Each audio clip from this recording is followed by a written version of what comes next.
Welcome to the annual budget presentation for 21-22. I think it's 21, yeah. At this time, I'll ask the City Clerk, Beth Davis, to please call the roll. Commissioner Sanford? Here. Commissioner Caslen? Here. Mayor Watson? Here. Mayor Pro Tem Maglinger? Here. Commissioner Glenn? Here. Okay, so whoever's up first, have at it. That will be me, Mayor. And Commissioners, hello, good to see you. And welcome to what is one of my favorite days of the year, and that is the budget presentation, not only to the Board of Commissioners, but to members of the public as well. Of course, this year, you've had your binders for several weeks. We've also done a series of videos to help brief you on the budget in advance, and so I know I've got some good feedback about that. So appreciate your interest in those videos and feedback, and so I think that's definitely something we'll incorporate in subsequent years based on the feedback that we've heard. Just one quick housekeeping item. Unfortunately, our lunch has been delayed, so I don't know, whatever you guys want to do as far as lunch, if you want to plow through a little bit until we get to a stopping point before we break for lunch, or if you want to break as soon as lunch gets here, Mayor, that's whatever you gentlemen want to do. We're here. We'll go as long as you want to until you tell us to stop.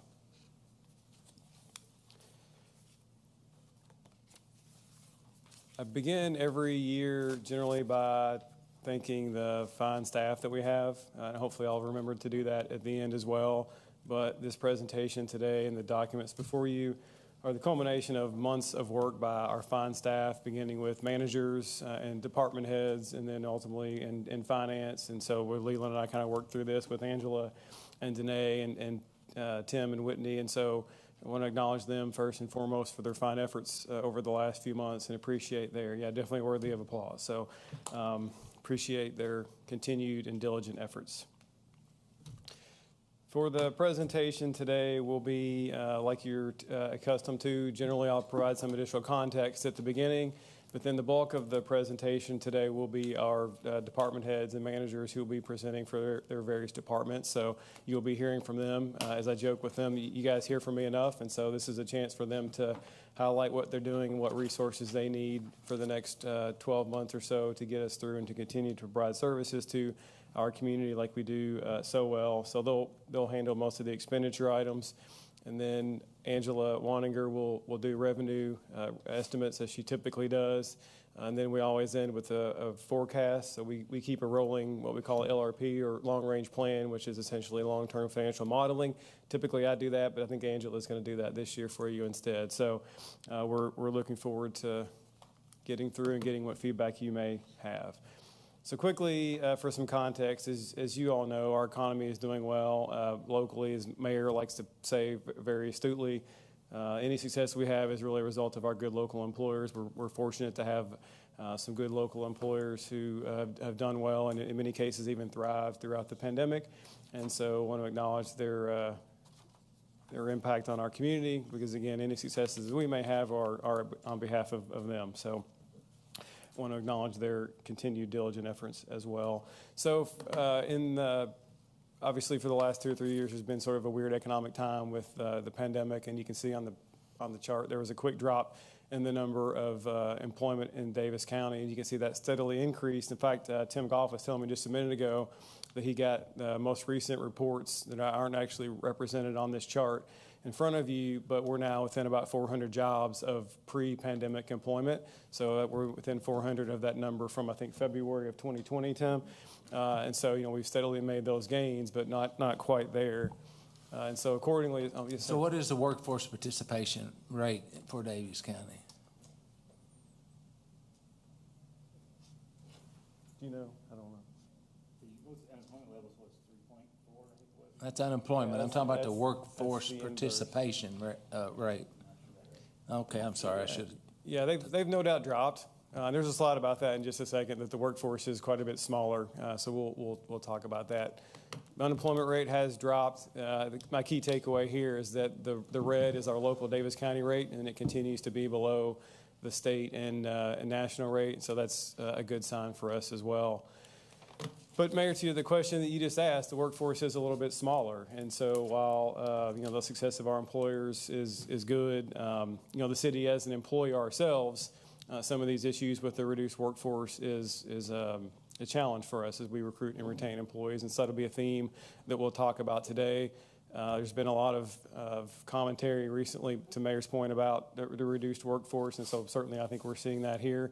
That's certainly not specific to Owensboro and Davis County, that I know that there's people who are far smarter than me and understand the economy far better than I do are weighing in. It's various things about younger workers doing more gig economy work, and that over the last few years the stock market has done really well, and so a lot of people are seeing their 401k balances being pretty flush, and so I think a lot of baby boomers are exiting the workforce 2, 3, 4 years sooner than they may have otherwise done because of COVID, or more so even because of their financial balance in their 401ks or so.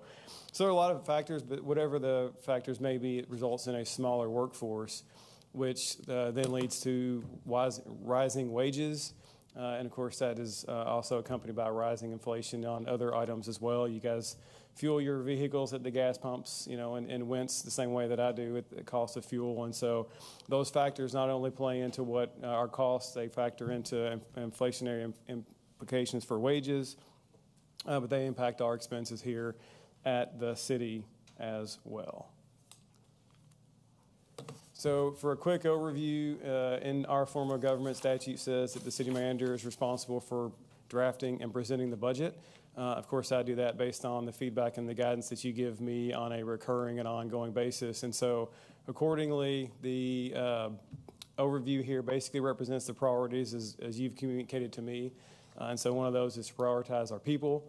That's a guidance that I've gotten from you guys really as long as I've been here, but in particular, even going back for the last couple of years, that you've made clear that you wanted to take care of our people and our law enforcement personnel in particular, so we're able to do that. Again, I know one of the things that I've had, and Mayor has said in particular, is when his term ends, he wants the city to be in good financial position, maybe a little different, he feels like, than he inherited. And so accordingly, we take a conservative posture with the budget. So that means we have a balanced budget. We're living within our means for the 22-23 fiscal year. The budget involves no proposed tax rate changes, so no changes to occupational, net profit, not even assuming any rate change in the property tax rate either. So at this point, no proposed rate changes are included in the budget. You've told me that infrastructure is a priority. So in a few minutes, Assistant City Engineer Dirk Duper will be sitting here beside me, and when his slide pops up, you'll see that we're proposing to spend the most we've ever spent on our asphalt resurfacing and our pavement management program. So a new record high for that. When Leland talks about the YCV budget later on, it'll be the record, or tied for the record again, for what we spend in sidewalk repair and continuing our, thank you, Abby, and what we've continued a high level of stormwater maintenance work as well. And then really the last part you've given is public safety. And so again, in a few minutes, Chief Elam and Chief Howard will be here, and they'll talk about some of the new equipment that Chief Elam requested and we were able to fund in the budget. Chief Howard will talk about some of the various services on water rescue and things that they're increasing increasing their service level and their expertise and their skill levels in water rescue and various other initiatives in the fire department budget. Because again, that was a priority that you gave us, and so I incorporated those in the budget to the extent that we could. So I'm happy we were able to do that as we move forward. Last year, toward the end of the budget, we had this slide, and it was requested to move up to the beginning. And so this is sort of a high-level summary of what's changed in the general fund for our proposed budget for 22-23 compared to the current budget that we're soon finishing out in the 21-22 budget. And so you can see here what's changed. And so again, as we've talked about, you guys told me to prioritize our personnel, and so we were able to include a base cost of living adjustment of 7.5% in the budget for all employees. And again, like we did at this time last year, we talked about how we gave a base COLA for all employees, and we gave what I call a double COLA, or twice the COLA for our police officers. And so in the current budget, for example, we gave all employees a 2.5% cost of living adjustment and a 5% cost of living adjustment for our sworn hazardous duty police officers. And we were able to do that again. I know we talked about last year, we would do it for next year. And so we did incorporate that into the budget. So that personnel line includes a 7.5% base adjustment for all employees and a 15%, again, a double COLA, 15% for our sworn hazardous duty police officers. Frankly, I wish we could pay them more, but still a double COLA is pretty good, especially a number like 15% is probably the biggest annual increase they've ever received. So happy we were able to do that. Capital decrease, again, that's a year-to-year sensitive, depending on whatever needs we may have.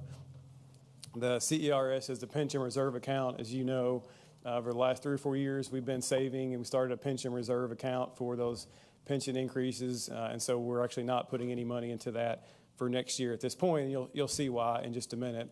And then finally, one of the other bigger drivers for next year's budget or changes is our fuel increase. You can see that's a 73% increase. I know that came up the other day. Obviously, the city has a large fleet with police officers on patrol and the fire vehicles, and Public Works has a large fleet as well, and so in transit in particular, and their fuel usage. So it's a large increase there for 73% that we're proposing for next year for fuel.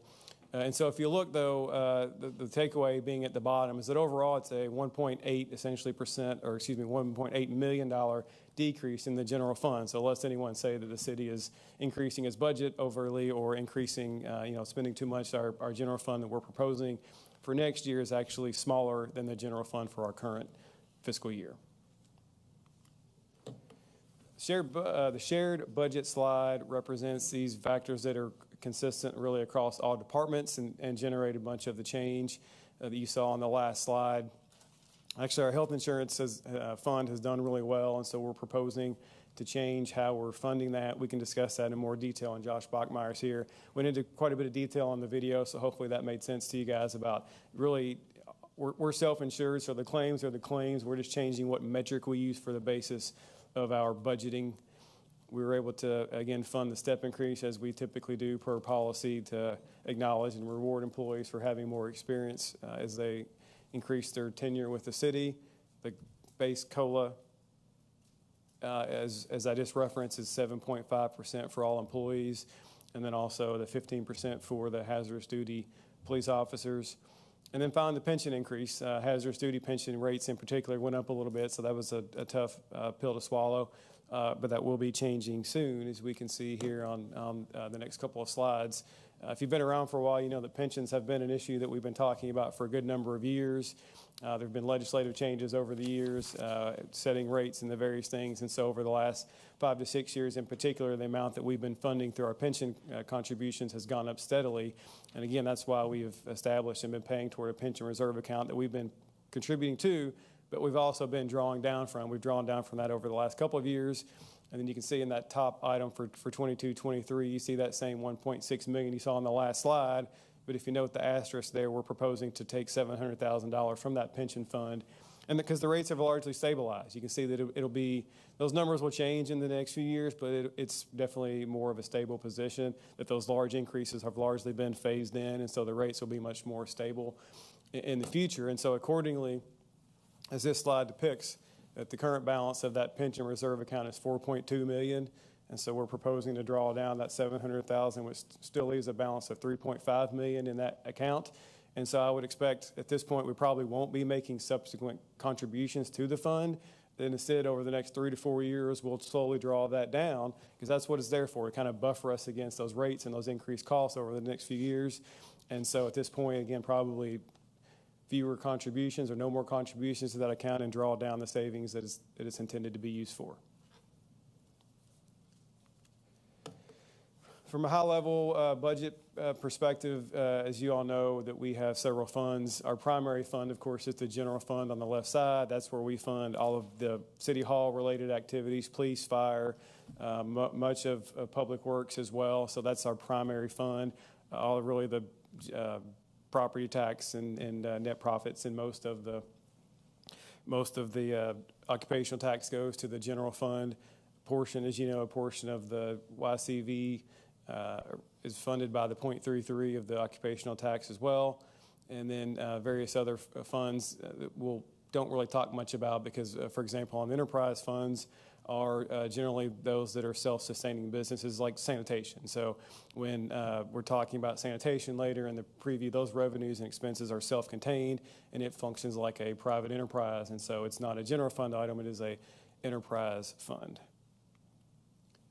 So as we begin to transition to the proposed expenditures and comments from our staff and department heads, the slides simply depicts our org chart for the city of Owensboro. Of course, citizens of Owensboro, elect you gentlemen to represent them as on the Board of Commissioners. You five collectively oversee me as the city manager, and then I oversee and manage the staff on behalf of the city of Owensboro. For each department, then we have an entry slide showing which departments or which divisions we'll be discovering with the next speaker. And so this, obviously, in yellow is kind of the admin, which is the Board of Commissioners, which is me, Leland, city attorney, and basically the administration department, other than Abby and Tim, who will go next. So with that, I'll turn it over to Leland to brief the commission on the admin budget. Thank you, Nate. As you can see, the admin budget is about $1.4 million, up this year by about $55,159. Of those increases, that $55,000 increase, $32,000 of that are in personnel costs, $15,000 are in supplies, which make up dues and subscriptions, and a big portion of that is computer equipment for laptops, computers, desktops for you all, the different individuals using those being replaced this year. The remainder of that is a $10,793 increase, and that is for advertising and training. With COVID changing now, you will see individuals going back to some of the conventions and the different things that you all attend, city attorney attends, city manager as well. So those activities will slowly begin to resume. If you have no questions on that, I will hand that off to Tim Ross. Thanks, Leland. Nate. Commissioners, Tim Ross, Director of Public Events.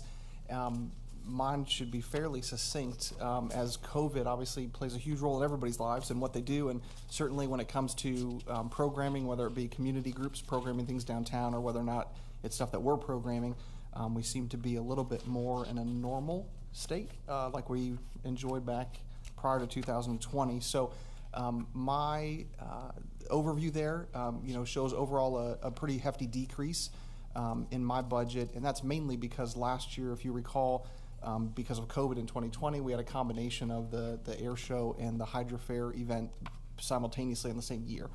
So with only hosting one of those signature events in the fall rather than both, is why we have a pretty significant decrease in overall expenses there. There's a small increase in personnel costs that Nate and Leland both referenced with the COLA and the health insurance and things such as that. So the other part of that, maintenance, that you see a little bit of a bump there too, is strictly that. That's the COLA, because that maintenance department is what is essentially Public Works.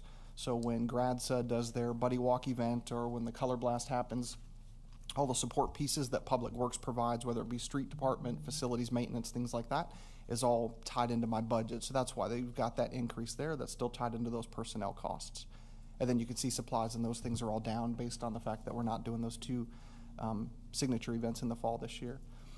As far as an overview of what we're looking for 2022, traditionally we do a handful of signature events that the city hosts each year. The 4th of July, the Hydra Fair this year again, then the Trail of Treats, and then we've expanded quite a bit the Christmas activities down on the river with the dancing lights and the 12 Days of Christmas concept that'll be returning. And then we certainly partner with a tremendous amount. I've been a huge advocate of that ever since I got here several years ago, just to say there's a lot of things that the city does very, very well, and there's a lot of things that community groups do really, really well. And so just as Nate leads, and just as the commission has said before, that we want to partner on lots of things. So whether it be Porch Fest or Live on the Banks, or you can see the list there of those different things that we continue to partner with and help provide services for them to make their events as big and as successful as they can be, in their eyes. As far as our signature ones, All-American 4th of July, we'll come back again. We've got a press announcement going out about it, but it is traditionally always on July 4th, Monday, July the 4th, and we'll plan to continue to do fireworks at those few locations around the community. Seem to be received really well, and people enjoy the opportunity to be a part of that celebration, even if they can't physically get down to the river, so we're planning to continue that. Then we've got the Hydra Fair event that'll be returning this fall in August. A lot of activities, partnered with that, and there'll be lots of details coming up, but planning on 60-plus teams again from Canada and throughout, North America, and some international teams coming into town that weekend.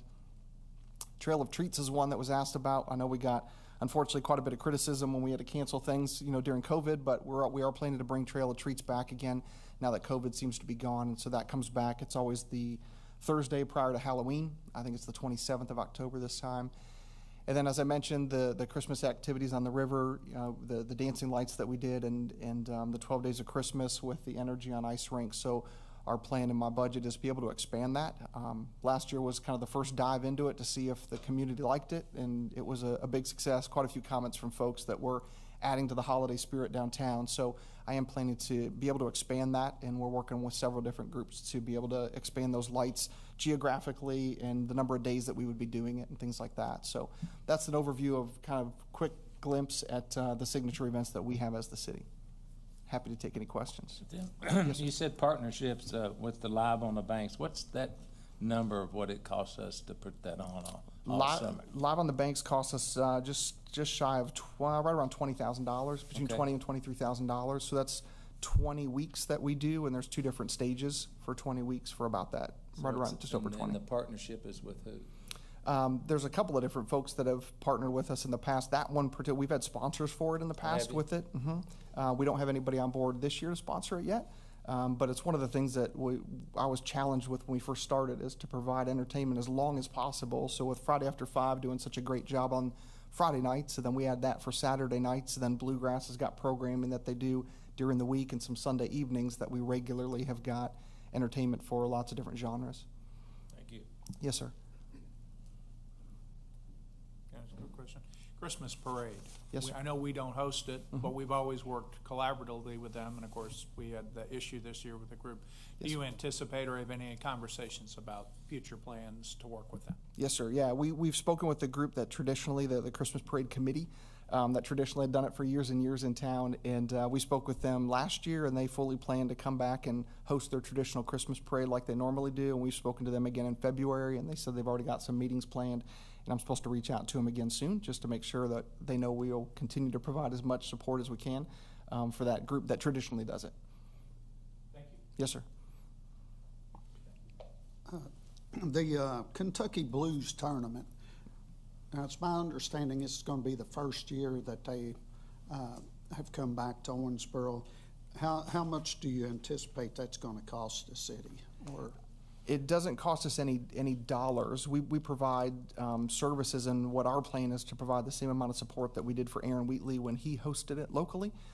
So we provide the showmobile stage, and we close the boat ramp when they do their weigh-in for the number of teams and things like that. So I know the CVB supports them financially, helps with some prize money for them. I met with the group. I know Aaron Wheatley has met with the group, and we've talked to them several times, and they put on a couple of really good tournaments already. And when they were at one of the industry associations with fishing tournaments, several people asked them, "What about Owensboro? Why aren't you back there yet? Why, we need a tournament there because Monsters is gone."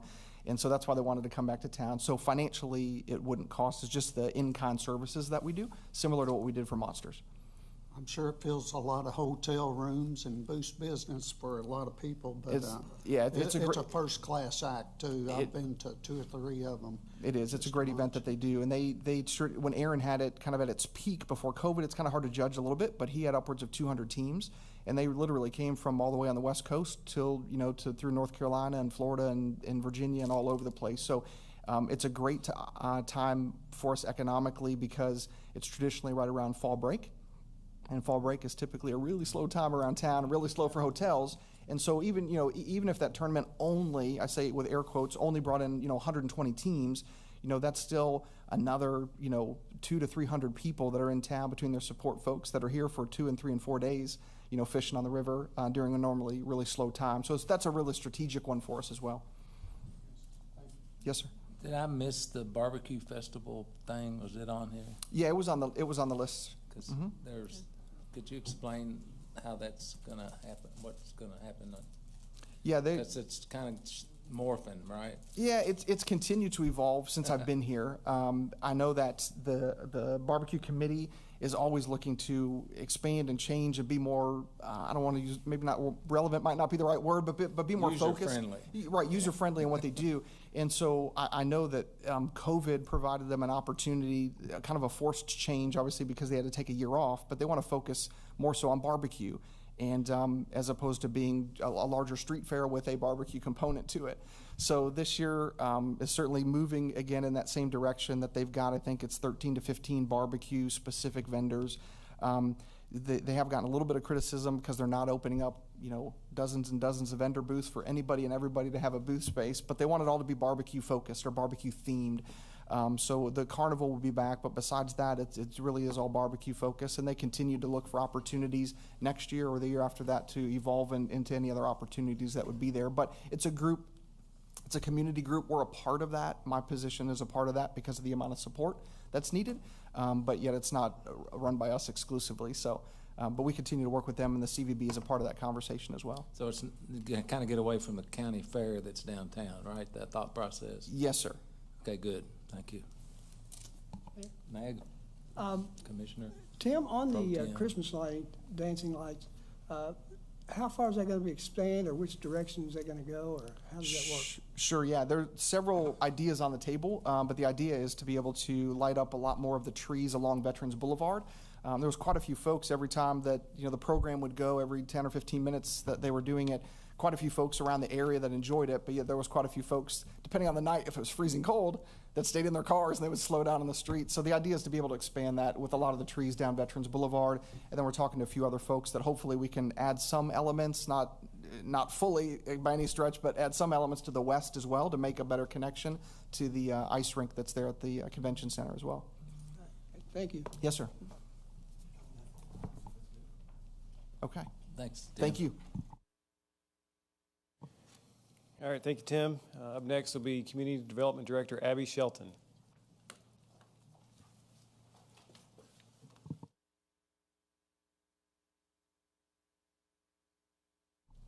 Okay, thank you. Good afternoon, Mayor and Commissioners. Thank you for the opportunity to present the proposed budget for the Community Development Department. The total department request is $296,710, which is a decrease of 1% from last year. And this includes funding for salaries, and operations of 2 staff members, myself and Evan Gogol, Housing and Grants Coordinator, who has been extremely instrumental in the success of grant program operation this past year. He is representing the department at a community resource event today, or he would be joining us. The overall budgeted decrease for the department is attributed to savings in personnel costs, computer equipment, professional technical services, and software maintenance. Supply costs will increase due to the in-house marketing costs associated with materials needed to produce a 1-page newsletter that will be mailed quarterly to each parcel address in the Northwest NRSA. This newsletter will provide an update about programming, projects, and neighborhood investments. Mayor and Commissioners, I am happy to report that because of your commitment to economic development in our community through the supplementing federal funds with the Community Catalyst Grant Program, the Northwest NRSA has seen a total investment and commitment of $8.6 million within program boundaries, with $4.2 million of this in public funds and $4.4 million in private funds. This amounts to 140 project applications and leaves approximately $280,000 in Community Catalyst Grant funds to commit and disperse. In addition to local funding, the staff expects the city's annual federal formula entitlement, community development block grant, and home investment partnerships program allocations to provide an estimated $780,000 in grant funding for the upcoming year. The city has not received official allocation amounts, but anticipate that information within the next month. These federal funds will be mainly used for existing homeowner exterior rehabilitation, commercial facade rehabilitation, landscape improvements, and down payment assistance. Within the next fiscal year, we will complete our downspout removal partnership project with Regional Water Resource Agency, which has the potential to remove 140 residential downspouts from the combined sewer system within the Northwest NRSA at no cost to the homeowners. This benefits the entire community by reducing flooding and protecting local waterways. The city continues to enjoy a strong partnership with Habitat for Humanity, as well as Owensboro Area Affordable Housing Solutions, Community Housing Development Organization, or ARCHODO. Between these organizations and city staff, 4 new homes will be completed and available for purchase by low-income qualifying families within the next year. Community development staff is also providing support services to the Homeless Coalition of Ohio Valley. The coalition is in the process of reinstating their 501c3 in order to access additional grant funding for homeless needs. Owensboro is blessed to have these agencies, as well as the entire social service community and the unique support each offers. Finally, the amount of administrative fees that the city will collect from federal program funds will total approximately $130,000. This means the Community Development Department costs the citizens of Owensboro $166,000. Again, thank you for the opportunity to report this department's contributions to the city's mission through the improvement of efficiency and effectiveness of government services, promotion of economic development, and enhancing neighborhood quality and values. I am happy to answer any questions. Ms. Shelton, I have a couple of questions for you. First, it's really good to get information directly from you on some of these daggone things, because I've been getting calls from homeless people, not people, but groups, wanting to know about that $1 million Sure. thing that was in the paper, and I really appreciate you handing me that information so that I could kind of at least talk somewhat intelligently about it. Could you share a little bit with the process, because we've got several places that are in dire need of help. Sure. And unfortunately or fortunately, I know a lot of those people personally, and so I really appreciate your helping me to understand that. So such a good discussion. I thank you. Pay me to share it with the rest of the group, please. Sure, absolutely. So in 2021, we were allocated a little over $1 million for home ARP funds, and they are federally regulated funds, just like our other home funds, except there is a particular population that we have to focus on. And as part of that process, we will have to go back and amend our plan, our consolidated plan, and our annual action plan. But before we do that, we have a rigorous public participation process that we need to go through. We've completed a homeless needs assessment that has given us valuable data as to where we should focus those resources. And then, of course, focus groups. And I've been out in the community talking to the various service providers one-on-one to see what their passion is and what they want to focus those funds on. So we'll take all that information, put a plan together. I will discuss with city manager. We'll bring it to the commission for edits, suggestions, what you would like to see done with the money. We'll revamp the plan, and then you'll pass an MO, and we'll submit it to HUD. So that's and what is our reimbursement for putting on this plan? Is it like 15% or something? Yes, 15%. I think that's what you told us. If you choose to If you choose to take that. it. Yeah. Okay, that's what I thought. Okay. Yeah. Any questions? Jeff? Abby, when we start these programs, do we like? Hey, Abby, sorry. I do that all the time. When we get into an area like this and we start these programs, do we have an idea of the average property values? Is there a way to measure kind of what we're doing? So at the end, we kind of can go, this is what happened. Yes. So we can show that what we've done is. Mm-hmm. I have all those metrics in a nice little spreadsheet. So it says how much property values are, what we expect them to be, how many houses we expect to be demolished, built. Right. And we use the PVA data Right. to gauge what their the house or commercial building status is, whether it's good, fair, poor, and then we'll go back and compare all that data again. Right. Thank you. Yes. I noticed that Commissioner Castlin, go ahead. Oh, thank you, Mayor. I'm sorry. That's all right. I was getting ready to say something. Go ahead. I noticed that all of these are single-family homes. Has the city ever considered making like duplexes or quadplexes and letting, people have ownership of the duplex?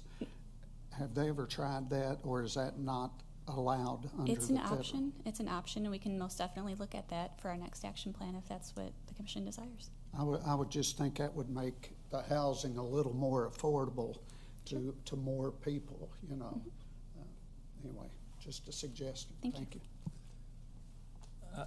If I'm correct, I think I remember the county put a bunch of money in Habitat for Humanity. I think maybe $1 million.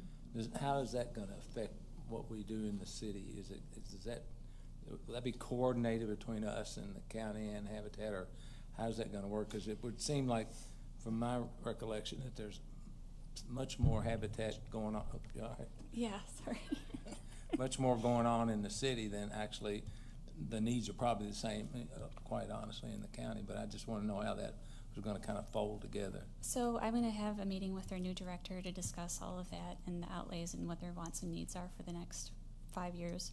and see how we can coordinate services better, because we do a fair amount of donation to them through our home funds, which if whatever the pleasure of the commission is, if we choose to keep partnering with them, we can do that, or we'll put those funds into single family or homes or duplexes, whatever you so choose.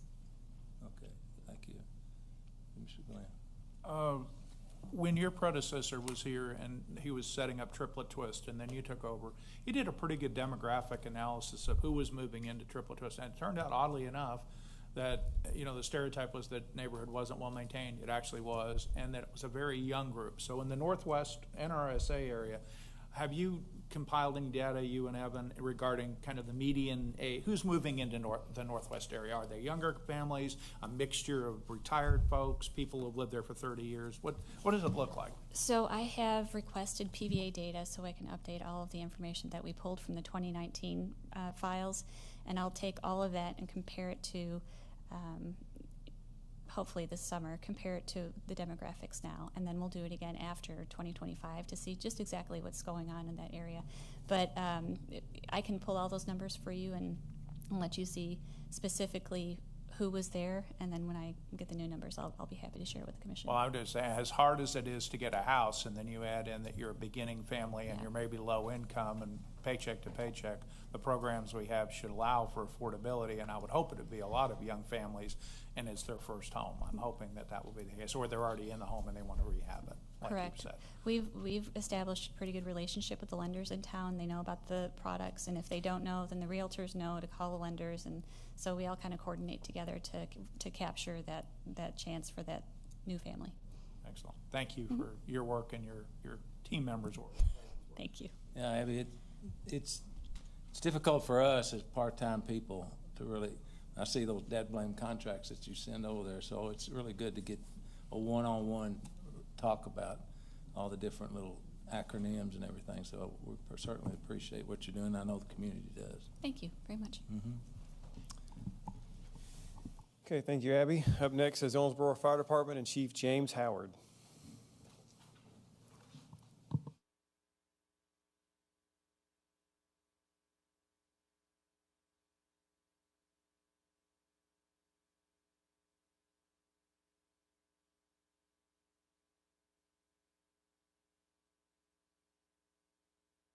I feel like I'm sitting closer than I did last time, but that's fine. Honorable Mayor, Commissioners, thank you for the opportunity to present once again the Owensboro Fire Department budget this year for fiscal year 2023. I come before you once again proud to be the leader of what I consider to be a progressive fire and EMS agency that strives always to protect our community from risks to life and property, as you know. You can see, that's the city's org chart. You see our org chart on the screen. It tells you how the authority and activity is delegated within our department. Boxes on an org chart like this can't fully illustrate the quality of the people who wear our patch. We have 100 full-time positions, and 95 of those are shift personnel who work 24-hour shifts with 48 hours off in between. Our department, the drive of our department, what we do is we set out to prevent the emergencies that we can. We train our responders on the skills and abilities for today's operating environment, and we maintain readiness, most importantly, to respond throughout Owensboro, undaunted when called upon to solve problems and to mitigate risk. We're gathered here, of course, to talk about money today. So this year, the City of Owensboro will be investing more than ever in public safety. And I appreciate the slide very early on the city manager presented that showed the police, dispatchers, and fire to show that the emphasis is where it should be with public safety. And that's, I think that putting that money in that direction is something we should all be proud of, that we're able to do that as a municipality. The OFD budget request for fiscal year 23, as you can see on the screen, is $14,192,494. As you can see expressed on the slide, that's an 11% increase over fiscal year 22. That increase, as with a lot of the increases that you hear about from multiple departments throughout the day, is due to navigating a physical environment that is characterized by inflation, supply chain disruptions, dynamic workforce recruitment challenges, and for our part, unprecedented strains on our emergency services. So you see the other, some of the categories of our budget that go into that $14 million. Our personnel costs that you see on the screen, They always make up a majority of our expenses because the fire department, like all our other departments in the city, the fire department's made out of people. They're the ones who do the work, perform the services. There is an 11% increase in the category of personnel alone from fiscal year 22 to fiscal year 23. The big drivers of that increase include the cost of living adjustment that was addressed earlier by the city manager, rising pension costs that you may hear more about throughout the day, and the expense of unscheduled overtime. Our personnel costs represent about 84% of our overall budget in the fire department, and that's roughly the same as it was for fiscal year 22. So 5 out of $6 roughly that are spent on the fire department budget go to personnel. Our supplies, you see on the screen, are projected to cost 17% more in fiscal year 23. That request is up $75,000 from the previous fiscal year, but $64,000 of that is fuel costs that are due to world events that are outside of our local control, clearly. Overall, supplies account for about 3.6% of our fiscal year 23 budget request. The category of other, I always feel like I need to put a little bit more context to that every year because it's broad, obviously. That includes our vehicle insurance, our physicals that we have for our people, our safety, and our training expenses. The expenditures in this category really only comprise about 2% of our overall budget, but the impact of the well-being of our employees and the effectiveness of our department is disproportionate to that expense. The last category that you see on the slide is capital. The 5% increase in this is pretty modest considering the operating environment that we're in and what it costs to buy the type of equipment that we need, what it costs to buy anything now. The reason that we're able to keep that to 5% is because we made some hard decisions this year, and we're also looking forward to actually obtaining some grants to actually spend more than that to get some equipment, but we're looking for some of those opportunities throughout the year as we always are. The next two slides that we're going to look at highlight some of the investments that are proposed in the fiscal year 23 budget. A lot of verbiage up there, but I'll kind of give you the background on it. We're prioritizing our capacity to respond to the Ohio River significantly in fiscal year 23 as we begin a multi-year process of building up our water rescue response assets.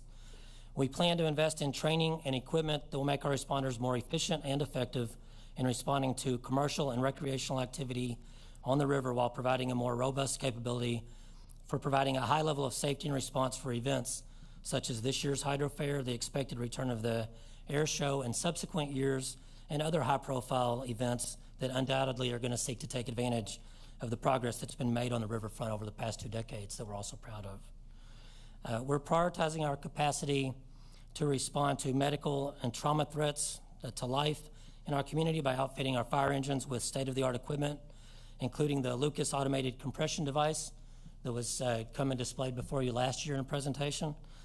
We also are seeking to hire and to train paramedics to grow and build out our advanced life support program, which recently was credentialed with licensing through the state. We're prioritizing the effort to seek out new technologies to provide efficiency, effectiveness, optimizing our communications, and improving the use of data in our decision-making, basically moving into the 21st century in a lot of ways. This will include implementing a new records management system. A new incident management system, digital dashboards at each station that optimizes situational awareness throughout the department, and the completion of our project to install next-generation station notification hardware in each of our fire stations. Now I'm ready for the next slide. We're prioritizing preparedness throughout the city by partnering with the OMU to contract with a service to perform annual flow tests and inspections of over 2,000 hydrants throughout our jurisdiction. This will help to assure that every hydrant we need is ready for us to use when it counts. This will be beneficial for our insurance rating for the city as well. Next, we're prioritizing our local and regional technical response. We're training our special operations response team members to meet FEMA's criteria for operational and command leadership roles and providing them with equipment necessary to respond to urban search and rescue operations. The benefits of this programming were witnessed with our response to Mayfield and then to Bowling Green following the December 2021 tornadoes. The moral imperative of this investment for us, however, is that we need to be better prepared for when Mother Nature strikes closer to home. Lastly, on these bullet points, we're aggressively pushing to finish our agency's accreditation effort ahead of schedule in the next fiscal year. Achieving this accreditation through the Center for Public Safety Excellence in just over 2 years, when the normal timeline would be 3 to 5 years, will be an impressive achievement that's only been made possible because of the diligence of the talented personnel who put hundreds of hours of work and effort into without letting up on performing their emergency response roles in a year when they've been busier than ever. These are really just the highlights of what to expect out of us over the course of next year. We're committed to making good use of the proposed funds described here to offer a high caliber of public safety to our citizens, as has always been expected of the Owensboro Fire Department, at least going back to 1866. So I do want to thank you for the time that you've taken to listen to me here today. And now I'll do my best to make any clarifications or answer any questions that you might have. Any questions from up here? Commissioner Sanford? Yes, Chief. When you speak of overtime hours, how many overtime hours are we getting? Do you have that? I'm sure it's in here. Is it? I don't have the exact number of overtime hours worked. I can get you those numbers. Yeah. It's significant and it's ramped up. I happen to have come into office about 3 or 4 months before the pandemic, and it's had a lot of effects on the department as far that have caused the use of overtime. Okay. I don't have a number for you, but I can tell you that's significant. And I can get you the number. And how many are we down? How many hires do we need? We are currently down 3 full-time positions and 2 part-time positions. Do we or are we able to hire for current positions and then try to predict who may retire? Can you even do that? Say someone tells you they may retire in December. Can you go ahead and plan on that and try to recruit before that happens, or how do we attack that? We really have to have an official notice that Okay. they're going to be retiring, Okay. because it puts us in a bind where we have more people on the payroll than we have budgeted. I get it. Okay. For those positions. It becomes problematic, and it causes a lag time where we're spending 3 months paying someone a full-time salary, Okay. and we're not able to put them on a truck and have them respond. I get it. Which also makes that adds to the overtime expense, because then you're paying that overtime to meet our minimum staffing needs to protect the city. Thank you. But I don't know that I fully answered your question like you're asking. Like, we do have 3 openings. Right.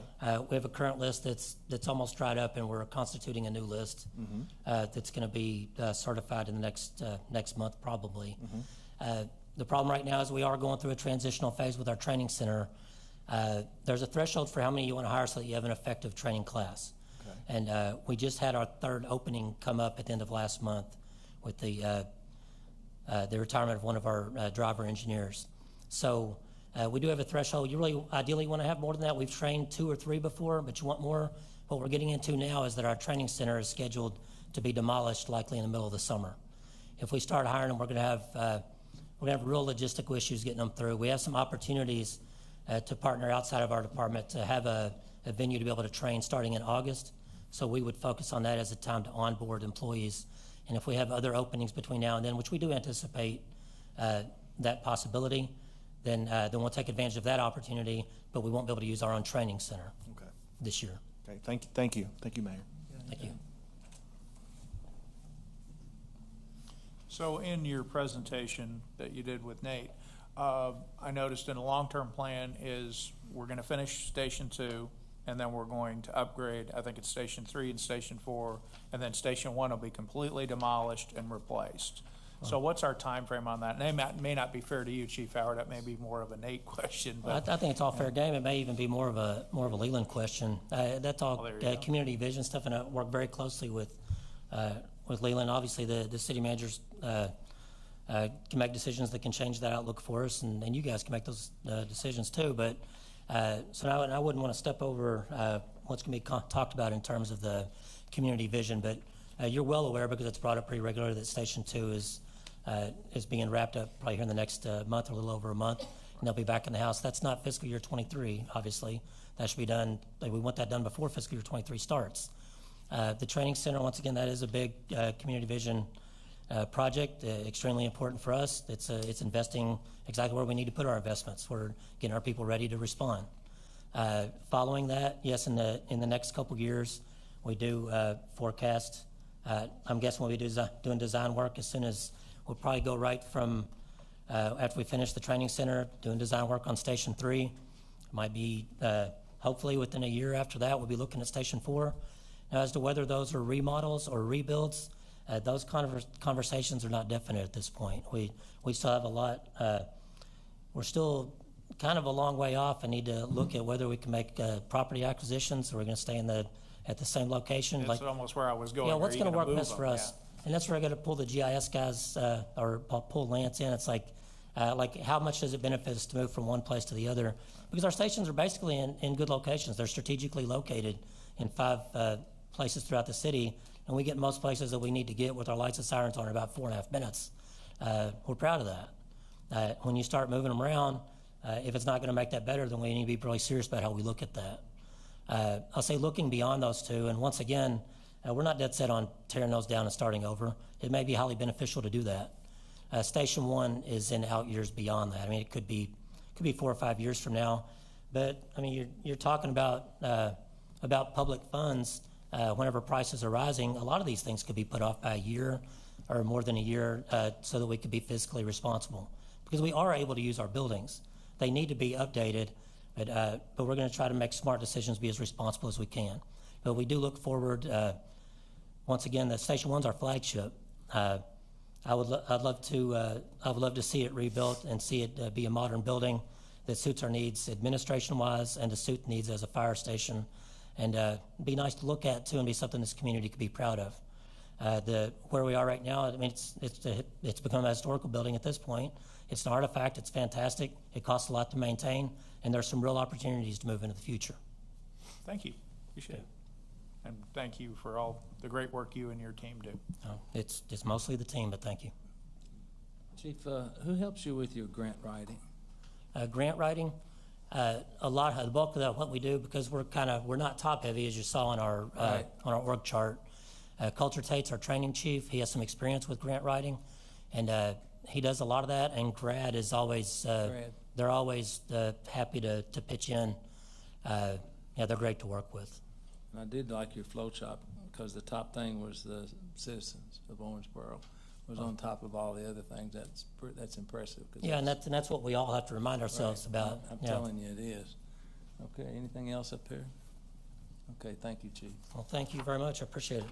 I've been asked to feed you all now, if that's something you want to try and do. I think those sandwiches are probably getting pretty soggy in there, so if we'll take a slight break and see how fast we can eat and jump back in this thing, if that works for everybody. All right, so we'll say we'll be back at 1:20. Does that make sense? Yeah. Okay. Smoke if you got them.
You ready to go?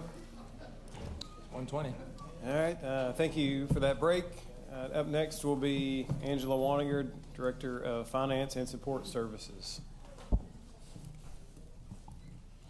Hi, Mayor, Commission. I want to thank you for your time and your consideration for us to propose the Finance and Shared Services budget.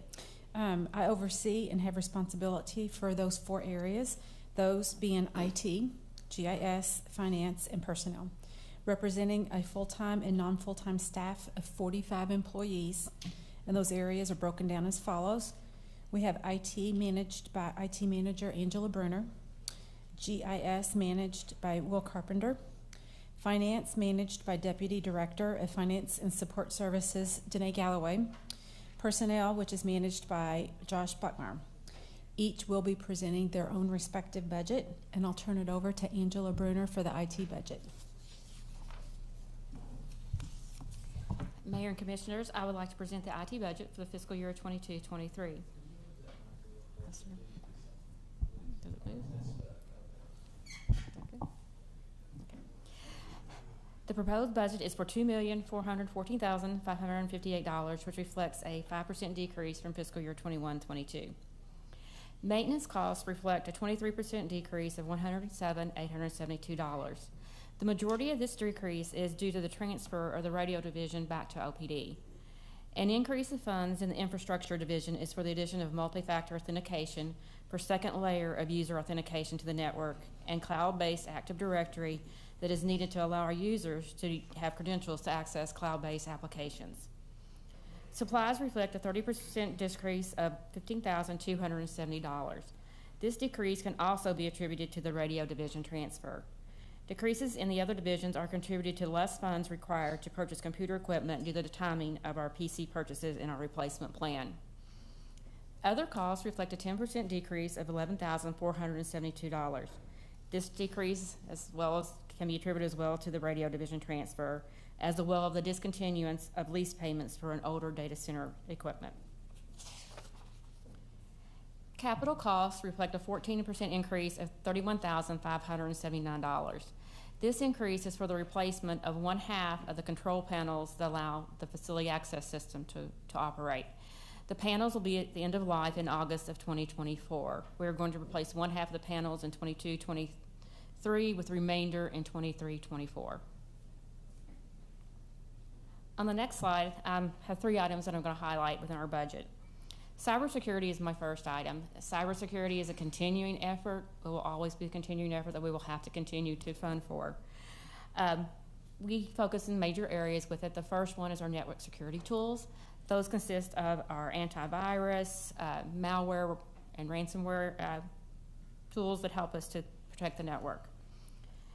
Second is our employee training and testing. All employees that access the network are part of our defense against cybersecurity. It's not just an IT job. Cybersecurity attempts continue to increase. They increased rapidly with COVID remote work, and they continue to increase rapidly again with the threat from Russia with the Ukraine war. Annual training and phishing tests for all users will continue to be part of this defense. We outsourced our cybersecurity oversight to a vendor to monitor our network 24/7 to detect intrusions, malware, and malicious activity on the network and assist in rapid response to eliminate and mitigate those threats. A vendor provides 24/7 coverage with individuals that are expert in the cybersecurity field that helps us stay up to date on the trends. And in fact, just a couple weeks ago, I'll sidetrack a little bit here with it, they contacted us in our monthly meeting and said we had a lot of login failures. We had already known that we had one individual that someone was trying to brute force her webmail. We determined then that we had over 30,000 attempts at someone trying to brute force our webmail, and they didn't make it through at all because we lock you out after 3 tries, as well as our multi-factor authentication has to be a second layer. So some of those things that we were doing, we do have proof that it is helping to keep us safe. And in fact, our newest addition is the multi-factor authentication.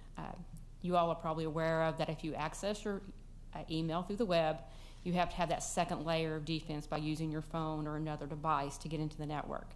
So we implemented Duo to help with that, and we'll continue to use that for webmail as well as remote VPN access to the network. And in the past year, we did receive a grant from KLC to help us offset some of those funds, which is always a benefit to us. And we will continue to look for those opportunities in the upcoming fiscal year to see if we can offset more of those funds. My second major item on this list is our assessment study. Our IT organization has grown in complexity with technology advancements and increased responsibility in multiple areas. We are looking to contract with a consultant to review all aspects of the department and assist in developing a long-term strategic plan. This plan will be used to implement improvements in the use of technology with innovative techniques and to ensure that our resources are allocated effectively. Our final item on this list is our upgraded data center. Every 3 to 5 years, a refresh of our data equipment is done. So we purchased or leased the equipment last year. We've just now completed the install of that. The majority of our data has been migrated. We'll continue to complete that portion of the effort. And one essential area of this is ensure that we have backups of all servers and data in the event of disaster. There's newer modern technology to do the backups. So one item that has been added in the fiscal year 22-23 is to allow us to do a backup through the cloud. That way the data is not stored within the city limits. So if we did have either a major ransomware or cyberware attack, or if we had a major natural disaster within the city, we would have a way to restore our data from somewhere that is not local. And as well, and part of the data storage of this, another cybersecurity thing that we just installed this week and started running is there is a ransomware defender on our network storage, so that hopefully if a ransomware would come through, it's another layer to help detect and protect all of our data. That concludes my presentation. Do you have any questions? Any questions up there? I'll keep it brief. No, you watch me. We'll bet. On ransomware, a lot of cities and counties have a policy that they've established that unfortunately, if the system doesn't work, they take our data. And we can't get access to it, and we're landlocked. You know, police can't get into their files, stuff, whatever. Have we yet developed a policy for how we would react to that? Some cities say we're not paying you, we're just suffer it out. Other cities do pay, and I mean, I'm not asking for that answer, but do we have a policy? We don't have necessarily a written policy. That is one of the reasons why we do have 3 layers of backup, 2 local and 1 off-site, so that we could restore from that and hopefully regain all of our data and not have to pay a ransom. We do also have cybersecurity insurance, which would help in the event of this based on whatever we may decide that we need to do at the time. Would help offset any costs there. Thank you, Ms. Mm-hmm. Thank you, Mayor. Go ahead, Commissioner Gadsden. You mentioned, thank you. You mentioned the 30,000 attempts to hack into our system. Mm-hmm. Is that kind of a standard, or is that above average, or? That is just one occurrence. There's people trying to get into our system all the time, but with how the MDR detection software works with the company we've contracted with, they look at anything that's abnormally high at one point in time. So like over a 1 to 2 day period, we had 30,000 attempts. That is high for such a short period of time. So that is why it flagged on their reports. They discussed it with us to make sure that we didn't have an issue. They could tell that no one had actually penetrated the network, but they could just tell that in that 2 day time period, they were just hammering, trying to get in. So luckily with our 3 attempts and we lock you out for a while, and our multi-factor authentication of Duo, they were not able to get in. So it was proof positive that we are doing some things that are right. We never have a guarantee that we'll stay 100% protected. That's, you know, the IT phrase, it's not if, it's when. So hopefully that when will never occur, but we keep trying and keep increasing our efforts as it changes daily. Well, I'd love to be able to ask you a question, but my IT intellectual capital is not very good. So I know we appreciate what you do, whatever it is. Thank you. We appreciate that. Thank you.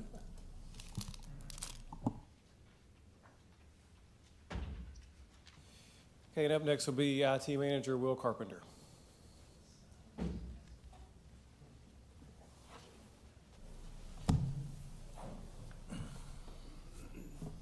Mayor, Commissioner, I appreciate this opportunity to talk about GIS. You know I love it.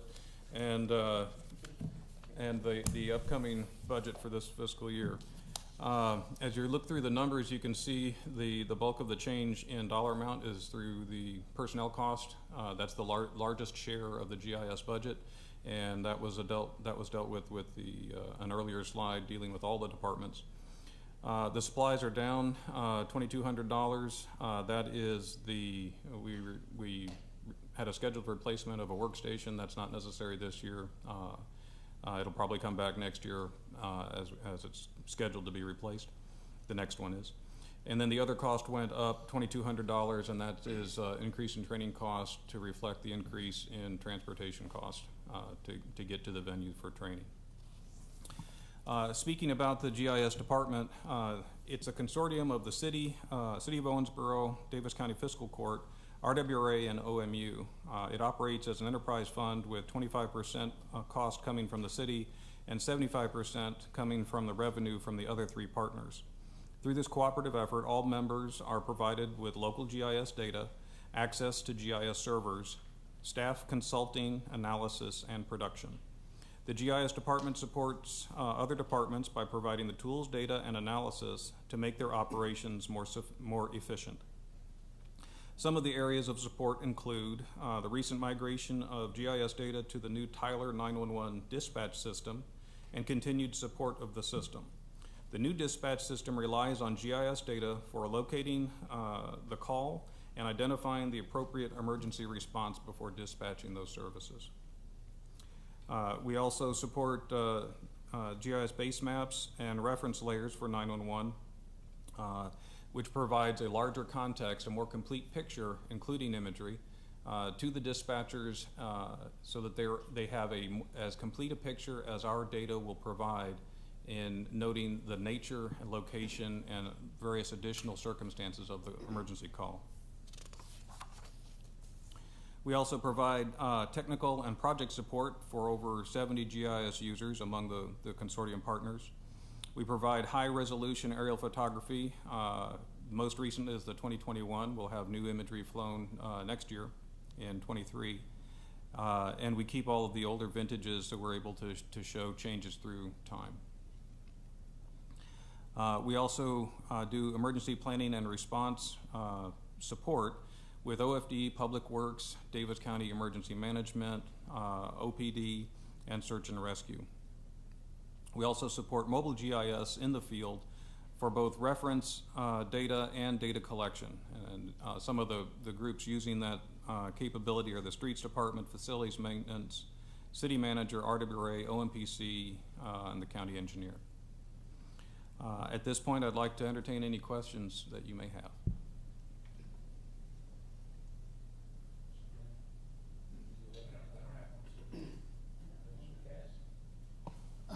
Yes, sir. I was wondering, you mentioned the high-resolution photography. Yes, sir. Do you guys do that yourself with a drone, or is that outsourced, or satellites? How do you do that? That is outsourced. Our vendor, we have a partnership that we coordinate the mission and the spending with the PVA, who has a vested interest also in having quality imagery for Davis County. And then we have a contract with a company that provides overhead vertical view as well as slant view of every square inch of Davis County. So resolution, we're down to 3-inch pixels now for the highest resolution imagery that we support. So how often do they upgrade the photography on the county? We're under contract for having 3 missions over a 6-year period to have a mission flown every other year. So we had one done in 21, the next one will be done in 23. Do you know approximately what that cost is, or? Our share of the mission is $24,000, which is a bargain, and has a lot to do with the business model of the vendor that we've selected.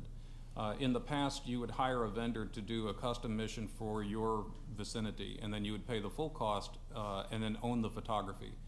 The business model for the vendor that we've selected, they retain ownership. We're licensed users of the imagery under quite generous conditions. but that means that they get paid substantial sums in providing it to other mapping type solutions. So perhaps if you go to Apple Maps and you turn on the imagery, Apple didn't fly the imagery, they got it from somebody, and this is one of the providers to that. Okay. Interesting. All right, thank you. Yes, sir.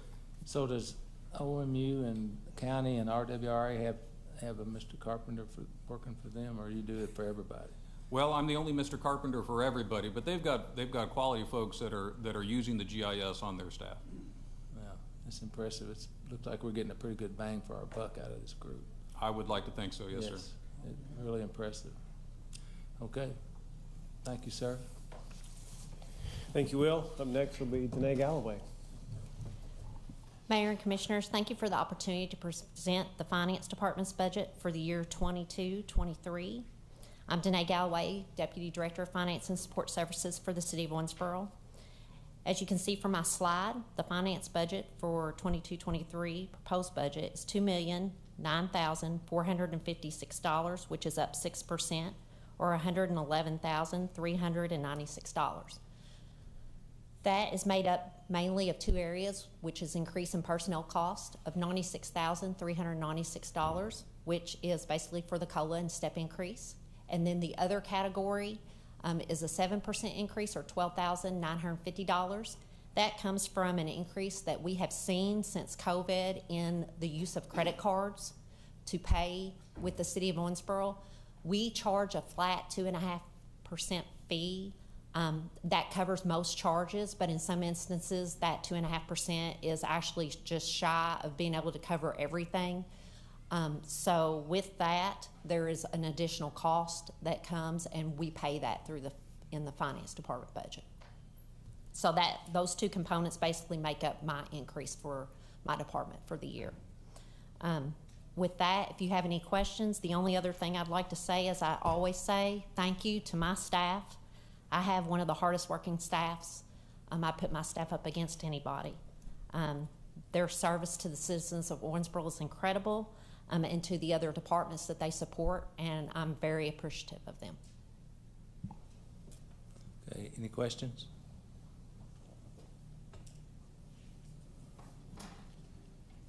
Thank you. Thank you, Danae. Up next is HR Manager Josh Bachmeyer. I'm Josh Bachmeyer. I'm the HR Manager for the city. Here, thank you. Quick refresher on our department. We have 5 full-time and 2 part-time staff. We recruit and onboard between 130 and 150 full-time and non-full-time employees a year. We process 20,000 or so payroll checks for city employees, RWRA, IDA, HRC, and city pensioners. Administer all work comp and health benefit programs, and provide various training and development programs for all the departments.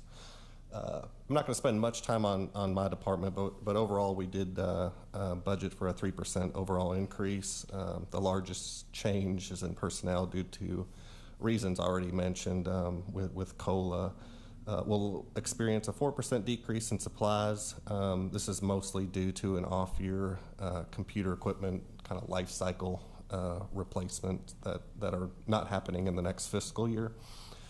We budgeted an overall 7% decrease in the other category, mostly due to savings from a restructure of our online learning system. And that's in lieu of a large increase to our Project Badge tuition reimbursement program for police. It's actually about a $23,000 increase from last year.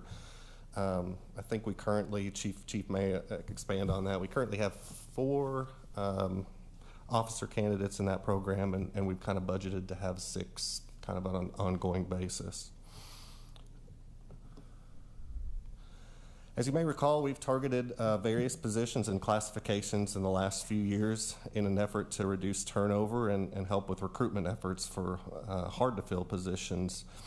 In analyzing the percentage of turnover by department, specific reasons for separation, and the ability to recruit qualified candidates for specific jobs, we've identified several departments that we again feel necessary to give additional consideration.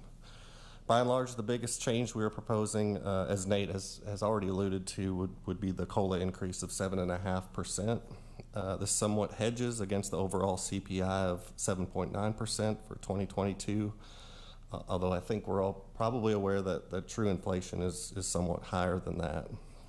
This percentage is in line, albeit marginally lower than what some other agencies are proposing or have already approved for this next fiscal year. The city continues to lose some ground to other employers. We have a couple examples that Nate alluded to in the video that we discussed.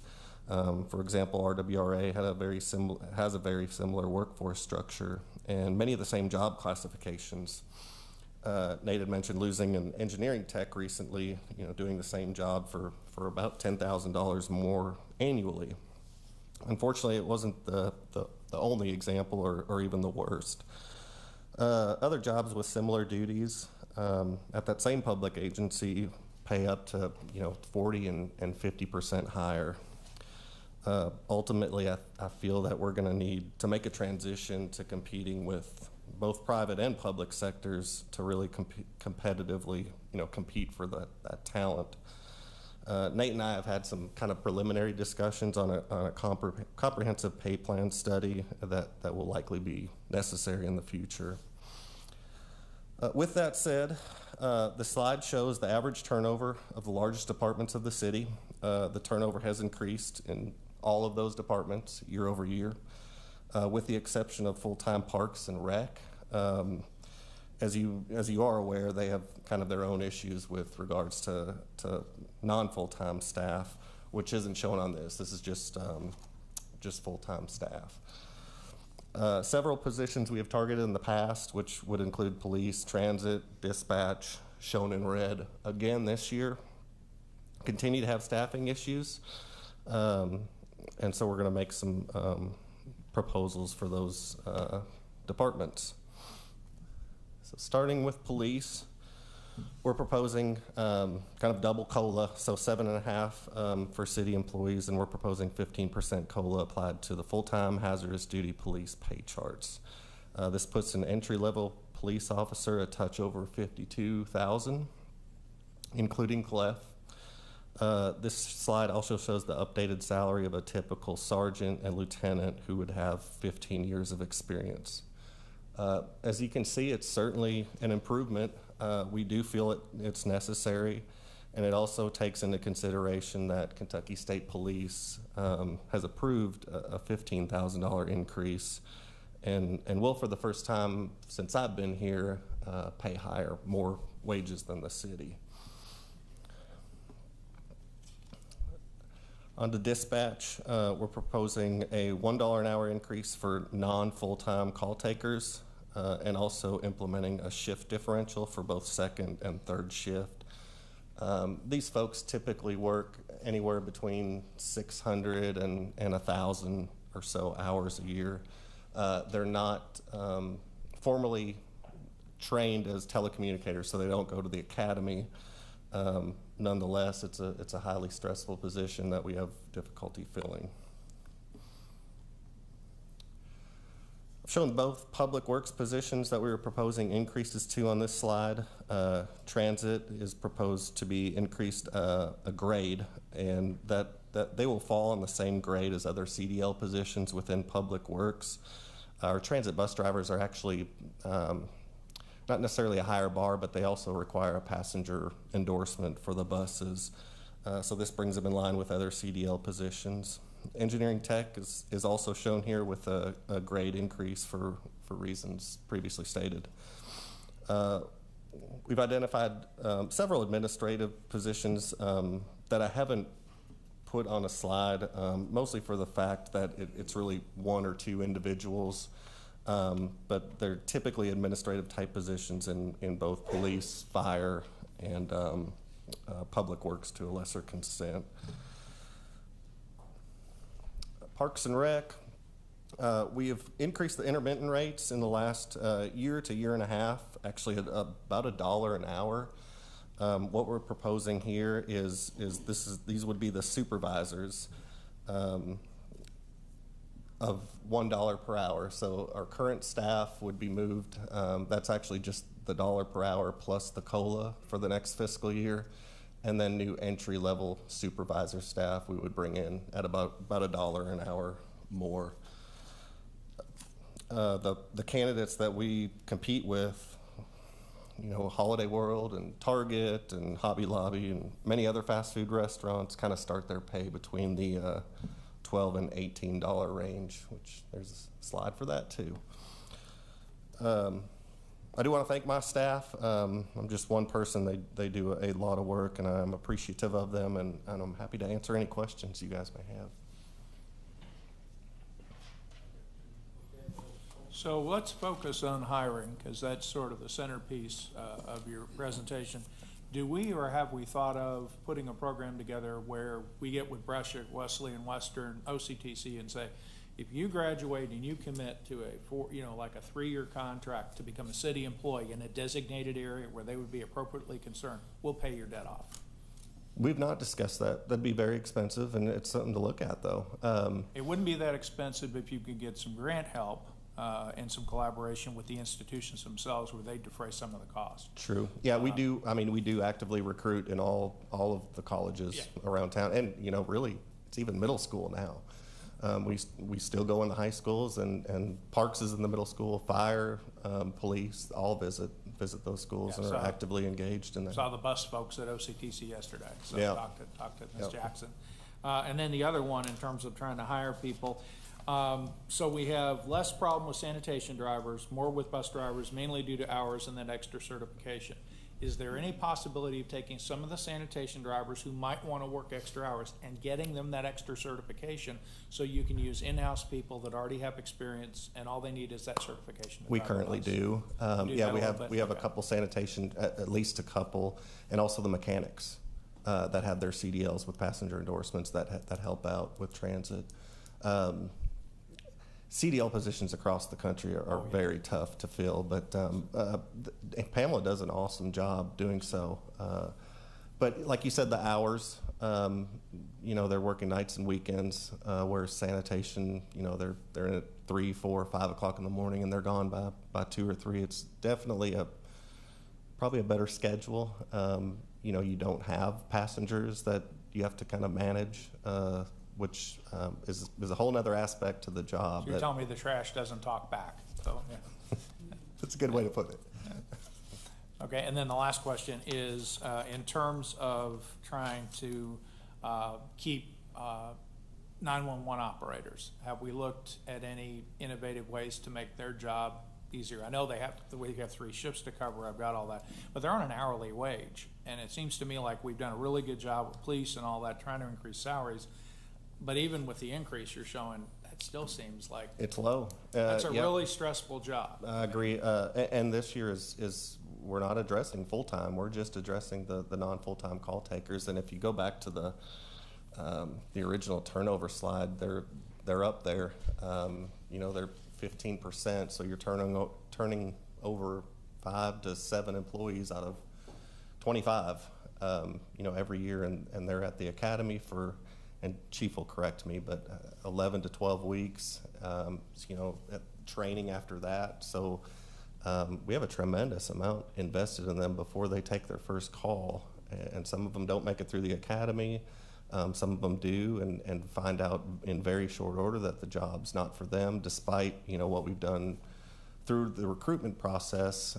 You know, even in our recruitment process, we use a computer program that kind of simulates what they'll be doing, but until kind of your feet are to the fire, you really don't. You're dealing with everybody's worst day, you know, every call you take, and that would be a highly stressful position, I think. Well, thank you, and thank you for your great work. Thank you. Thank you, Mayor. Yeah, Josh, I noticed that on the Parks and Rec, you know, you've got a couple of dollars an hour to bring the staff up to $12 and $11 and $12 an hour. That just seems to me like that's super low. Didn't they have a whole lot of trouble last year getting anyone to fill those positions? Yeah, and part of that problem was we had an off year with COVID. So we went through, you know, almost an entire hiring cycle where we didn't hire lifeguards and we didn't hire day camp. You know, we didn't run those programs, and those that staff that we typically bring on will stay at least 1 to 2 years. You know, we might hire them when they're 16. They're going to leave when they're 18 or go off to college or find another job. So that is kind of part of the issue. I'm not debating that it's still low. This job does provide some benefits. You know, you're not working in fast food. Some of them are nights and weekends, like for instance at the Edge. But you have the day camp. They're working with kids. It's 8 to 5. So there are some benefits there that you don't get with fast food. But we have increased the intermittent park staff in the last year and a half, 2 to 3 times, between $1, maybe a little bit north of $1. So the entry level recreation facility worker would come in at $8.50 now, so it's lower. These are actually supervisors, and typically these folks are, and a lot of times they're school teachers who, you know, they're off for the summer, or some capacity like that where it may be kind of not necessarily a seasonal job, but they're just there. They're at Fisher Park, they're at the day camps, and they're supervising sometimes 6 to 8, but could be as young as 15 years old. So it's not a easy job either with that age group. We have looked at it, and we have increased these folks at least 2 to 3 times in the last year and a half.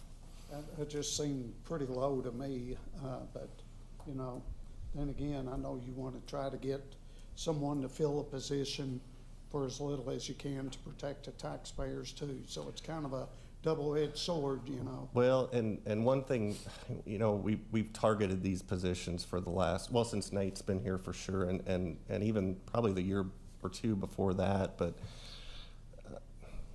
you know, we're say you know, police department gets a 5 to 7% increase, and we prioritize that. It'd be foolish to think that the other departments aren't following behind. They may not necessarily have been a problem that year. Maybe it's due to the longevity they've been with the city. They're all in the Tier 1 pension plan, but they're all, you know, we've fallen behind some of these other, even public agencies. And at some point, we do need to make a concerted effort to at least be competitive with the public agencies. Right. And you kind of have to be competitive with both. On the recruitment side, you know, a lot of times we're competing with the public agencies, but we don't have police officers and firefighters typically leaving to go to Henderson PD or Bowling Green PD. They're going to the private sector. You know, they're getting paid a lot more in some, so you have to compete with both, and it's just the pension has a lot to do with that. There's just, we crossed over that this year is the first time we crossed over. We have less employees that are on Tier 1, so a true pension, as opposed to Tier 3, and everyone we hire is under Tier 3. So that 4.5% that is, you know, being credited to their account, most employers give more than that. Most private employers, you know, for a full-time professional position. So it's definitely something we're gonna have to keep an eye on and look towards the future. I was just kind of curious if that was gonna be enough to help Amanda fill the majority of the positions. I think you heard the other night, we're probably right around 40 to 45 that we've staffed, and we need probably 45 to 50. We'll hire these positions all summer long to finally, you know, we can operate, but operate efficiently, you know, by the end of the year or summer rather, at the parks and pools. And Cravens may help that out. We don't need quite as many lifeguards. That used to be a position that everybody wanted, you know, and it is one of the more difficult positions to fill at the city now, oddly enough. You know, we're paying a little bit more than an entry-level recreation facility worker, but they also have to be 16. They also have to have a certification. So we're paying a little bit north of $9 an hour for that position. And I think we'll have enough staff to run one pool. But when Cravens, you know, presumably opens back up, we'll probably have to bump that rate too. Jeff? Thank you, Mayor. Josh, I know you said you and Nate have talked, but do we have a plan or strategy to compete with other public entities? And are we looking at a strategy and private employers?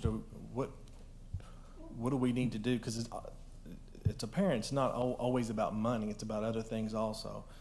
Are we planning on looking at? Because it's going to be an ongoing problem. Yeah, Nate and I have had some preliminary discussions, and well, I can tell you, we do RWRA's payroll. I can tell you where we stand in relation to them, and 20% is where we would have to be to compete with RWRA, and that's across the board. And they have a very similar workforce, similar positions. They've taken the approach starting 4 or 5 years ago. They're going to do pay surveys and pay classification surveys every year. And they update those every year. So they've gotten 4 increases apart from COLA and your annual step increase. Their step increase is 50% more than ours. The problem is it's when you finally true up those rates to whomever you want to compete with, it is going to be very, very expensive. Fill the positions, though. You do. You do. Or not provide the services. What about the retired pool, the pool of retired people in this community that may want a part-time job?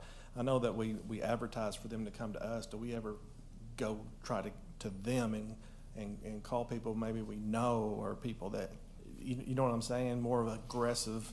Yeah, we do. I mean, we do hire a lot of retiree age, especially in parks. We don't have, we have 428 budgeted full-time positions, and then depending on the time of the year, give or take 150, right? We do hire those folks. I wouldn't say we're actively recruiting our retirees, I guess. Right. I don't know that they'd be interested in coming back to a parks position for $12 an hour or not, but most of the folks, and it depends on the department and the position. They're leaving for, if they're not leaving to retire, they're leaving for another full-time job. Okay. So this is my 10th year as mayor, and we've been talking about the same topic every budget that I've ever listened to, and it doesn't get any better. You're training this engineering tech, and they walk across the street to another public agency, and we're either going to do something about it or quit talking about it. We don't have. It's just foolish to keep bringing it up that we can't keep people because we're not competitive. And I go all the way back to Bobby Whitmer when I was there. He was in personnel for a long time, and it's always been a problem. And until we figure out the solution, we're just going to be batting the ball back to next year and do the same thing over again. I think it probably needs to be solved, or you're going to constantly have the same turnover. And it's counterproductive. The losses for losing people that you've trained, and it just doesn't make any sense to the private sector guy. We compete with it when I was at a real job with the private sector, and you have to. And if you're not going to, then let's just quit talking about it. Tell them we'll just take people and let them stay as long as they want to stay, and then they can go. I mean, because it's just redundant to try and continue to bring the same issue up every year, and I know you're probably trying to do something with it, but it doesn't seem to be very effective. Yeah, I agree. I think it's just spread too thin. We're targeting. Each year we'll target the positions or sometimes the whole classification of employees from the turnover that we experienced the year or 2 years before, and we've kind of averaged those turnover rates. But unless you want to target one position to bring them to, or one department per year, and the city used to do that. The city used to look at one department per year, and so it would be maybe a 6 or 7 year cycle that, it would be a full-on compensation survey for, public works this year, and they would bring those folks back up to market level. And that went away in probably the mid-2000, 2004, 2005. It was very expensive to do that, and unfortunately, by prolonging that years at this point, you're looking at, you know, an entirely new pay scale, and to do that with all of your employees at the same time, I mean, $4 or $5 million to revamp that pay scale. Okay, well, all things being equal, do you put any stock in hiring local people versus people from out of town? All things being equal, I would absolutely agree. We would hire someone local. We have policies, you know, kind of, especially for police and fire. They're very structured, and we do physical components as well as written tests and oral exams. And for both police and fire, those candidates are established on an eligibility list. And that's what the chiefs look at when they hire. So not only would they look at residency, but they would also look at merit, experience, you know, job knowledge, certifications. So if all things being equal, if you have a candidate from Owensboro versus California, absolutely, that would be true. Or maybe even Bowling Green. Is our OPD starting salary competitive in our region? I think it will be for a short period of time this fiscal year. But, you know, for the first time, like I mentioned, KSP is going to pay more than we are. That's what I'm worried about. That's never been that way. I championed against that bill in Frankfurt for the whole time they were in session, and it just fell on deaf ears. We will certainly be above Henderson. We'll likely be above Bowling Green, Madisonville. Okay. I think they're going to be pretty quick on our tails, though. We got a great police department, and they're going to be coming down here. So I was just curious as to, at least, you know, it is expensive, $100,000 or something to get one trained on there. So I'm just curious as if we were competitive with people that we would be competing against. Yeah, and Chief Elam's right after me. I think he could probably expand on that as well. Okay, what about your tuition reimbursement for our employees? Where is that? It's in there. It's in the other category. So what I did this year is I broke it up between, so there's regular tuition reimbursement, and that basically covers all city employees, and I broke out the project badge. It's going to be a little bit more expensive. I think we budgeted, when it was presented to you and approved, I think we had budgeted around $3,500 per candidate. So this is where we would hire an entry-level police officer candidate without an associate's degree. We want to continue to require that. During their probationary period, they would attend OCTC and gain their associate's degree, and we would pay for that. Their academy accrues credit. Correct. A partial credit they accrue during the academy as well. And is that for all employees? Every department's got a tuition reimbursement? Mm-hmm. Yeah, that's all out of my budget, and we have. I didn't see it. Yeah, it's in there. It's in the other category. But yeah, there's tuition reimbursement, and then there's project badge tuition reimbursement. And I just wanted to separate the police. They're a little bit more expensive. We'll likely have as many or more candidates go through the project badge as other. Currently, we have six or eight at the most that are taking advanced level classes, and we're paying for tuition. With the fire department trying to get EMTs and paramedics and all that. Yep. We have a reimbursement fee for that. Still $3,500 a person. Is that what you're saying?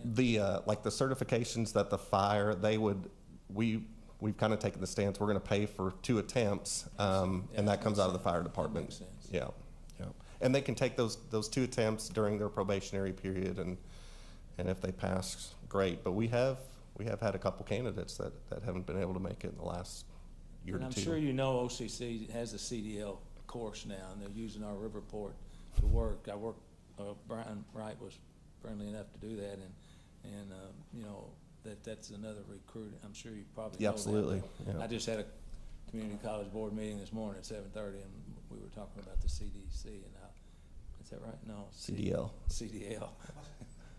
Damn, Biden is always on my mind. The CDL folks, and how well that program's going right now. So that hopefully there's some hope on the future then. We're also very fortunate to have Kevin DeRosset, who's a CDL trainer, actually. So. Great. Thank you. That's all I have. Anybody else have anything? Okay.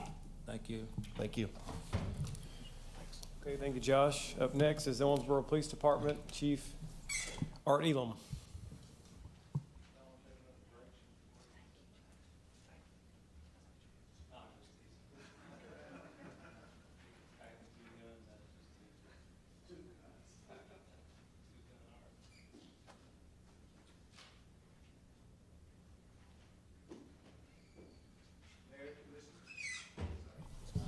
Mr. Mayor, Commissioners, thank you for having me here today. Okay.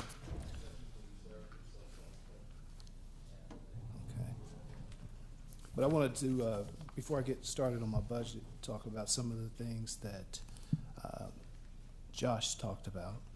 And that is, you asked a question about how we compare to other agencies around Western Kentucky. He was correct. Right now, if you approve this budget, we will be slightly above everybody else. However, I know in good order that everybody's doing the same thing that we are because they're chasing KSP. KSP starts off now at roughly 55, a little over 55,000 plus CLEF, so that bumps them up to 59,000.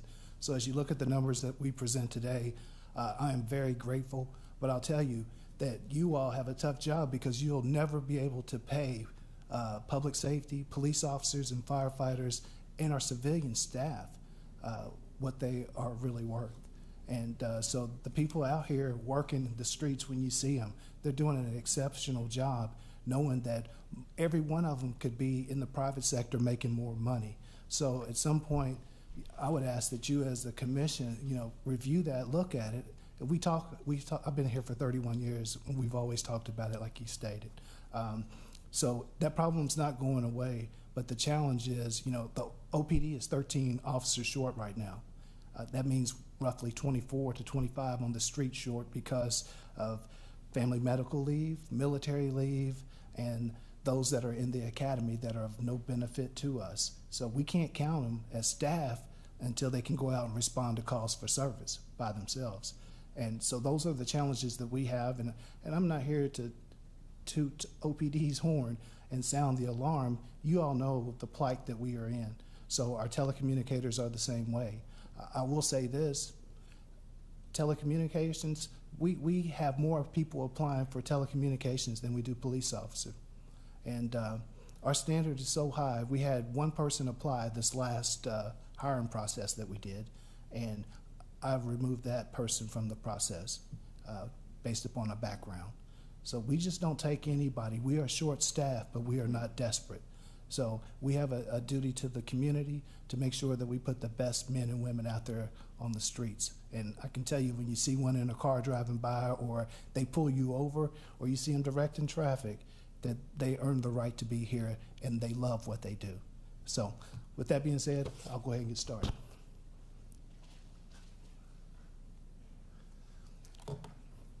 As already been discussed, OPD's budget increased by our budget is $17,658,645, a 13% increase. Of that, $1,516,387 was due to pay increases, some a little bit overtime and such, due to we cut overtime budgets last year a little bit, and we had to bring that back this year because being short-staffed naturally results in overtime. So again, I'm not ungrateful for the increase, the 15% increase. I'm hoping that people appreciate it, and the 7.5 for everybody outside of non-hazardous. I mean, non-hazardous folks, civilians, and our evidence techs, firefighters, and the rest of the city. I hope people can benefit from that. Also, the increase was attributed to maintenance, which includes radio. Last year, radio was moved to IT, and this year is basically a pass-through. We took that back on at OPD, and Paul Nabel will be in charge of that.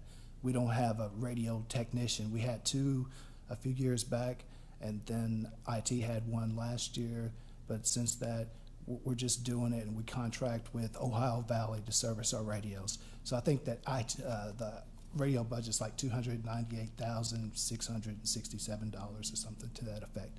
But that also includes money for them to flash radios. They have to touch every radio. OPD has 256 radios, so we have to pay that out and budget funds to send broken radios to Motorola or get them serviced here at Ohio Valley, if possible.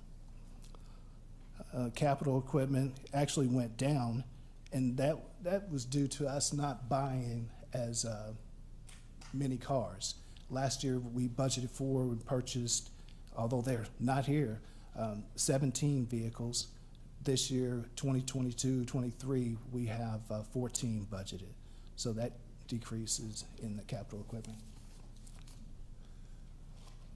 I'd like to point out Officer Bayanea is a graduate of Brescia College, and he's actually from New York. He's at the top working on his MDT.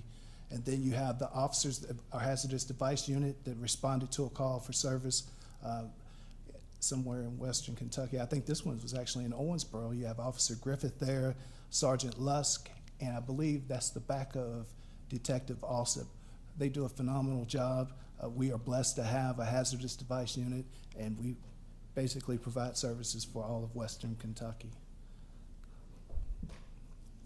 Some of the highlights from our capital equipment, our budget is safe development, DFO, Ninhydrin, print development chamber. And what that is, it uses a couple of different chemical compounds to lift prints off of paper. So every document that you touch, if it's porous, like a piece of paper, cardboard or what have you, they can put that chemical solution on there. The chamber itself allows that object to dry in minutes versus right now it takes several days, and it could take up to a week depending on how large the object is and how thick it is. So that will enhance the ability for our evidence collection unit to lift latent prints, and again, they do a phenomenal job, and they get requested all the time. Sometimes when you hear about bodies being located or what have you, and they can't identify them, they call our evidence people to go out and fingerprint individuals, no matter what stage of decomposition the body's in. So something that I'm not really willing to do myself, but they're great to have. Yeah. Other categories, just typical things like that we order, for our community room and such in the department. The covert pole camera there, that is something that we can use as mobile. We actually set those up in different neighborhoods to record data, and it aids our detectives and officers in investigations. We currently have a couple already, but we've seen over the years with the uptick in shootings and the cases, the level, the intense cases that our detectives are working, we can't have enough cameras, let's put it like that, especially where you can place them as directed, targeted type neighborhoods or whatever. Non-capital equipment, we had an increase there just for furnishings to fill our training classroom out at the range that's still under development. I think there's some supply issues in terms of we're waiting for doors and windows to come in. Manufacturers, everything's in short supply these days, but the construction of that facility, I'm pretty pleased with it. They are working very hard to get that finished up. So that will help us. I'm hoping, my goal would be, that would be an asset towards recruitment, because if we could ever get to the point to where we could have our own academy here with OPD, that means men and women don't have to travel 3 hours away and stay away from their families overnight, for 20 weeks at a time. Can I interrupt you a second? Yes, Could sir. you expand on the ability or the opportunity to get an Owensboro Police Academy? What would it take, and the hoops you have to jump through, state, whatever, and all that stuff? To give us an idea as a commission, just Okay. what it entails. Yeah. Well, we'd have to get approval from the Kentucky Law Enforcement Council initially, and that in part, you have to have a location, a facility for that. You have to have certified instructors at some point. I think currently, counting myself, we have 6 to 7. So we have more than a lot of the agencies that already have instructors. And with what happened with COVID and the state of civil unrest several years ago, a lot of larger agencies lost a lot of certified instructors. They just retired or they left those organizations and went somewhere else. So I'm hoping that we have Lieutenant Yarrington currently working on developing our reference list. She's going through to make sure all the bibliographies are updated with current information so that when we develop lesson plans and whatnot, that they are up to date and our instructors can teach off of those. And so that's a big hurdle to get over, because you're talking about some cases 117 references per chapter, and I think there's a total of 17 chapters that we have to hit. So she's like midway through, but she's doing an excellent job doing that. And so we have the facility, and we'd have to work out something to get a driving track, and there's an opportunity potentially in Bowling Green or some other places that once we get closer to that, we can work that out. But everything else is in order. Our range is on point, and we've got the facility. Even if, we could do it in our community room for a time being if we had to, but the main thing is to get the lesson plans together, present to the Kentucky Law Enforcement Council, and I'm actually on the curriculum committee. Of course, I'd have to recuse myself, but with the council. But once we satisfy that, if they approve it, then we move on. But we have to be prepared to roll with it, because once we do that, there's no saying, well, we want to sit this one out. OPD's tired. We don't have enough people to teach. We want to go back to DLCJT.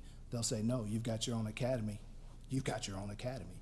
So we want to make sure that when we are ready to roll that out, that we have everything in place. So, okay. But yeah, we're doing what we can to equip the facility. I'm sorry, I'm gonna skip back. But again, I appreciate you all being here. I'm gonna say something to Danae, but I'll say it to you all too, is that I have the best staff. I mean, the most resilient staff, hardest working, dedicated. I mean, you can see them standing out in the rain. They're out in storms. They're out doing it all, and often unappreciated. And like I said before, you can't pay them for what they do. And but we can do better. And I will say this, and if I'm speaking out of turn, Nate elbow me. You can too, Leland. But I heard conversations about ARPA funds and such. Communities across the state are using those funds to give bonuses to their employees, and that's something to be considered. I saw something that kind of turned my stomach the other day. I was happy for them, but one agency in northern Kentucky, it was part of the Campbell's County Republican something, but they were talking about giving their employees a $25,000 bonus each to go in effect sometimes in April. And I had confirmed that that actually happened, but there were like 10 agencies in that group, and 8 of them were planning to give some type of bonus. It could have been I don't think that's in the Treasury regs, is it? Yeah. There are several guidelines, and it has to be a certain threshold of salary, and there's a maximum to be paid and so forth. So those are all factors that would have to be considered. Okay. And that's just the stuff that I get. And like I said, I can't speak to the veracity of it or if it's even legal, but I do know that's been discussed around everywhere. So I'll open it up for questions if anybody has any. Commissioner Glenn.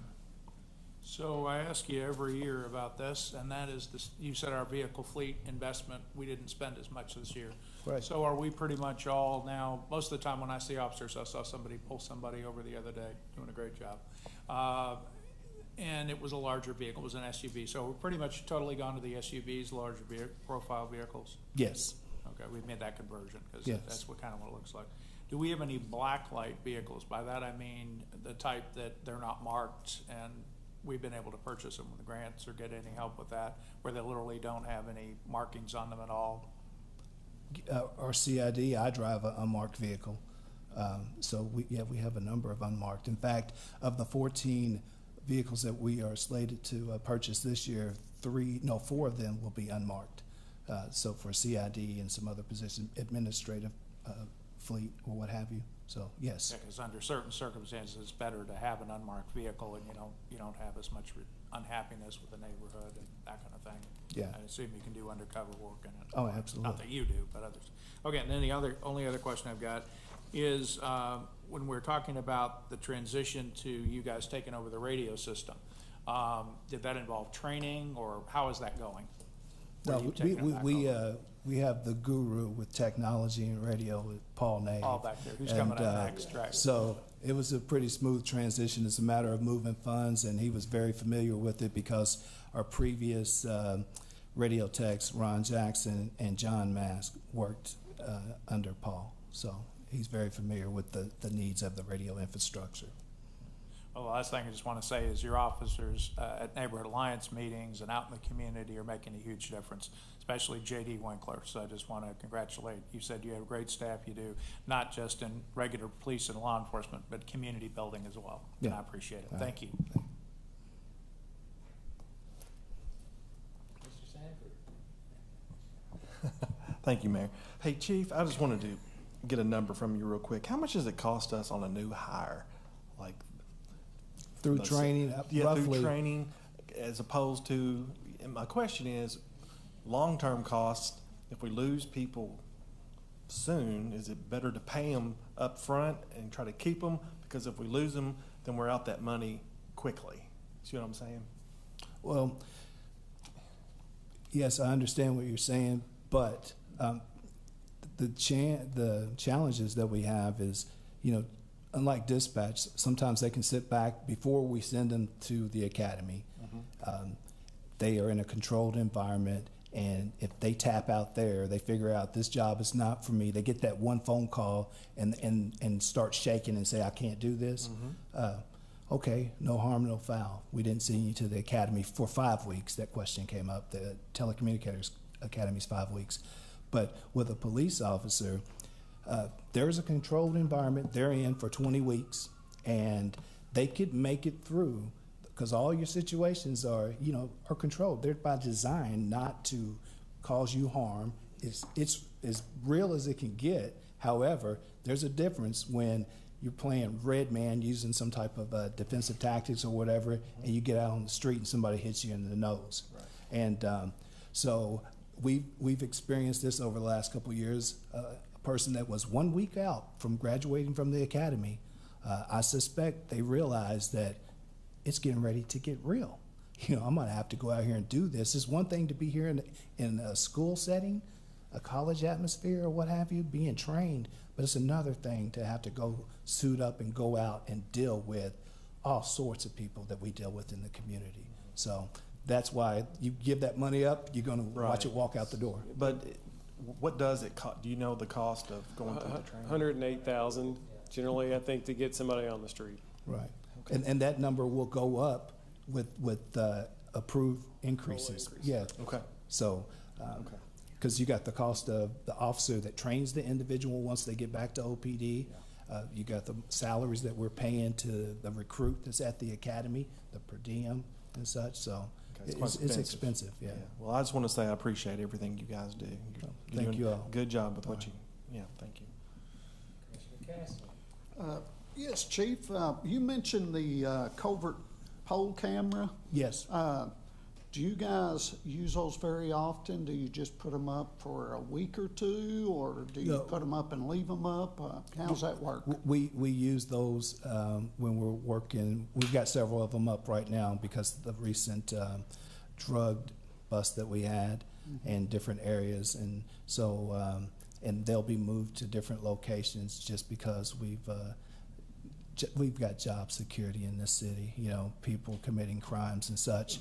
So the opportunity to use those, I won't be transparent enough that I will tell you where those cameras are positioned, but just let the drug dealers know Big Brother's watching, whether you Big like Brother it or is not. everywhere, and I'd have to say we get benefit from citizens, in neighborhoods that have Ring doorbell cameras or whatever type of medium they use to record video and such, and we benefit from that as well. So, I will tell you a couple of things. At the health park last month, I guess it was, this elderly, the guy, my age, elderly guy comes by, and I was getting out of the car, and he goes, "I got to stop you and tell you that I am really sorry." And I'm going, "What for?" He says, "I made this young police officer pull me over for speeding, and he was so nice. I felt so guilty about bothering him." And then the other night when we had that kind of a wild person, officer standing up there in the corner. Yeah. And I can't tell you how many people heard this on the social Facebook Live. Facebook Live. That guy's wandering, he's yakking, and he just leans over and said, "You want to go to jail?" I mean, he shot down those steps like and my wife's texting me. He said that it was all over town. That he just nonchalant. "You want to go to jail?" And he was gone. So, well, and you've probably been president of every association in the daggone state and the federal and teaching and everything. And we're truly blessed that you are staying. And we have our own set of cuffs if we need to cuff you to that chair over there, so you can't leave. Yeah, one of the added benefits maybe of this extra police COLA is he'll stick around an extra year or two. Yeah. Seriously. That's right. Tomorrow will mark 31 years for me with the city. You know, And the last question, how do you, when you talk about overtime, is it generally people in this patrolling in a car that's spinning around for 10, 12 hours, or is that more your undercover stuff and like that? It's a variety of situations, and a lot of times what we've seen over the last few years anyway, is that it's our veteran officers that are working overtime and secondary employment more often, because our younger officers, newer officers appreciate and value their time off. But I can tell you that they will work overtime because they know that their brothers and sisters need backup out on the street. So we do everything we can, because we have a shift minimum per shift per day, and we try to fill those. Sometimes we have to run a little short, but by and large we get people to work. And even we might have a detective work overtime on the street just to fill some voids and stuff. So and that's the constant struggle, and that's why we need to work to get our staffing up, because the things that we do today, it will take 18 to 24 months before we really realize the benefits of that, just because of the hiring process, the training academy, it'll be a year. And so the sooner we can get this out, and I know we have to wait till the second vote or whatever, so we can start advertising, hoping to pull more people in. We will be, we have an open house tonight, recruitment open house, to bring people into the police station, let them see what we offer and whatnot. But, so those are our challenges, and we'll rise to the occasion, and we'll keep on knocking, and we'll keep coming back asking for what we need. And you all, Nate, Leland, and previous administrations have been, very considerate, trying to help us, because we ask for what we need, not Art Elam's wish list of what he wants, a helicopter, and But anyway, I'm sorry. Well, you are appreciated. All right, thank you. God bless. All right, thank you all. Thank you, Chief. Paul?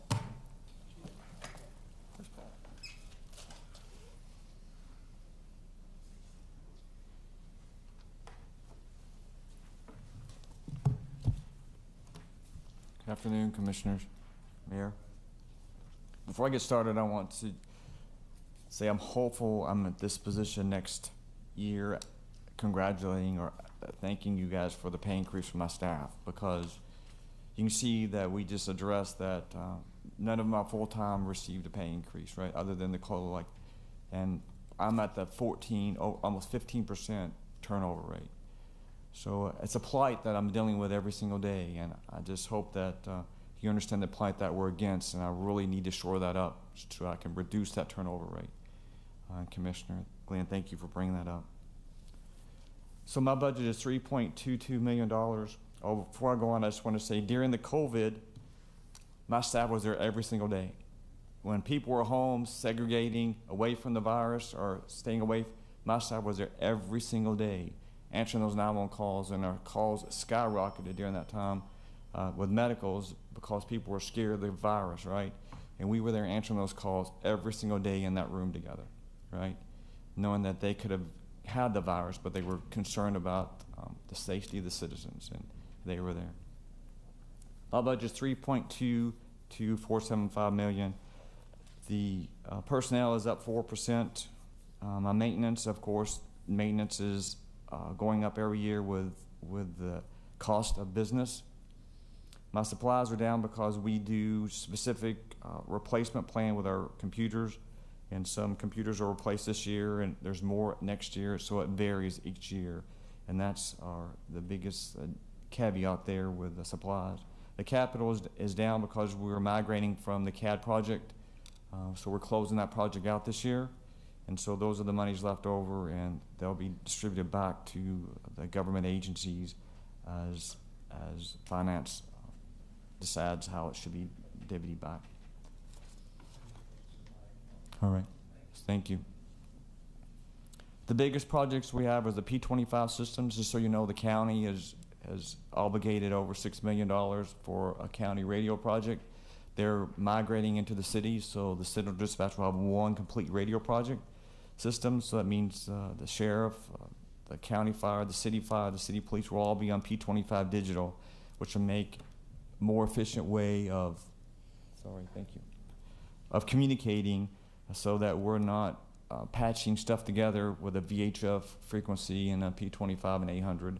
So it's just going to be more efficient for the community and for the citizens for us to communicate for emergencies.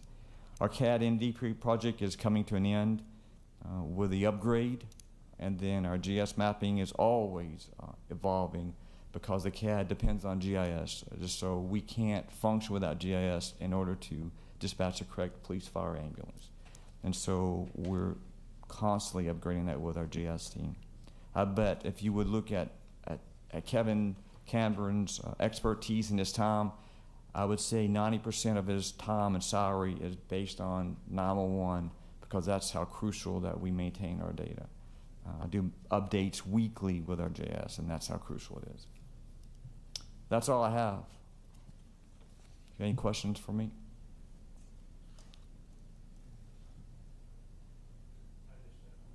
Comment. So besides a pay increase, which obviously is well understood to be important, are there other variables or things we could do as a city to reduce that 15% turnover rate?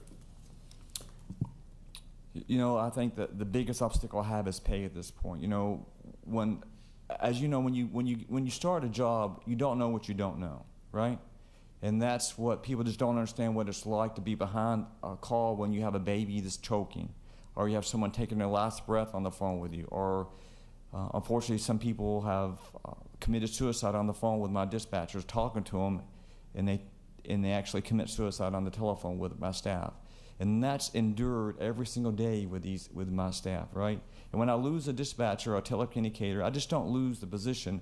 I use the knowledge and the ability and the talent. And it takes, as you know, every job it takes time, but every day you work in a job, you get more proficient and better at the job, right? So when I lose that position, I lose all that training, and all that expertise is gone out the window, and I'm starting over from scratch. So it takes a year to be proficient in this job. They can do it with the 20 weeks of in-house training and the 5 weeks at the academy and so on, right? We copulate that together, and they have the increased training. But it's every day using those phones. And what do I do in this situation? How do I handle this situation? That expertise is what they learn, right? So it takes a year to be proficient in this job. After that, if I have someone 3 to 5 years, I'm ecstatic. But, man, I will shout off the roof of this building if I have someone 3 to 5 years, because I have that expertise and that talent, right? Because when you call 911, I don't have the luxury of making a mistake. I don't have that luxury, right? So let me get back to your point is, what can we do is have better pay so that I'm not fighting against the community and I'm losing people to factories. I'm losing people to, I'm not losing them to other dispatch centers. That's not what I'm competing against. A public identity is what I'm competing, right? And I'm losing all that expertise and that talent. So to sum it up, if I can increase the pay so I'm competitive, then that's where I need to be. Thank you very much, and thanks for all you do.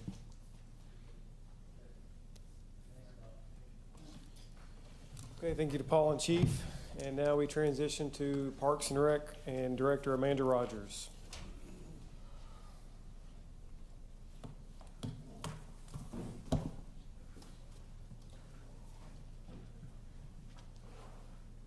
We got to work on this order. Doing such a fun department after such a serious department makes me feel a little uncomfortable. Doing such a serious department, doing fun right after the serious is kind of making me a little uncomfortable. I can't follow. I'm happy to stay here, Mayor. Thank you.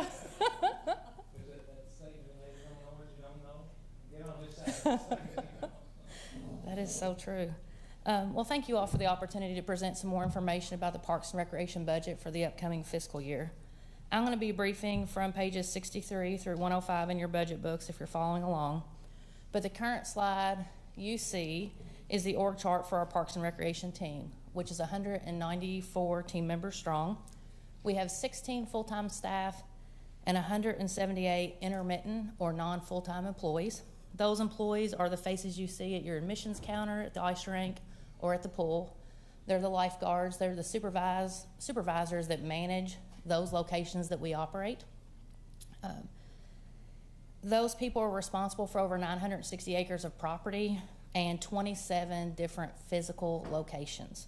So we have a lot going on in your city of Owensboro, and we manage a multitude of recreational opportunities for our citizens. We do 18 long-term facility use agreements over the course of any year. We have 7 recreational facilities that we operate. We rent to over 500 individuals or groups in any one year. And we help over 10,000 youth participate in sports leagues, tournaments, and events each and every year. And while we're doing all those things, we are helping to support your local economy through sports and recreation tourism. So we're very proud of that. We operate from 2 primary funds represented on the org chart in yellow and blue. So everything you see in yellow is in the general fund, and we call that our Parks Fund. And everything you see in blue are in enterprise or the rec enterprise funds. We have 14 different divisions or budgets that our team members operate.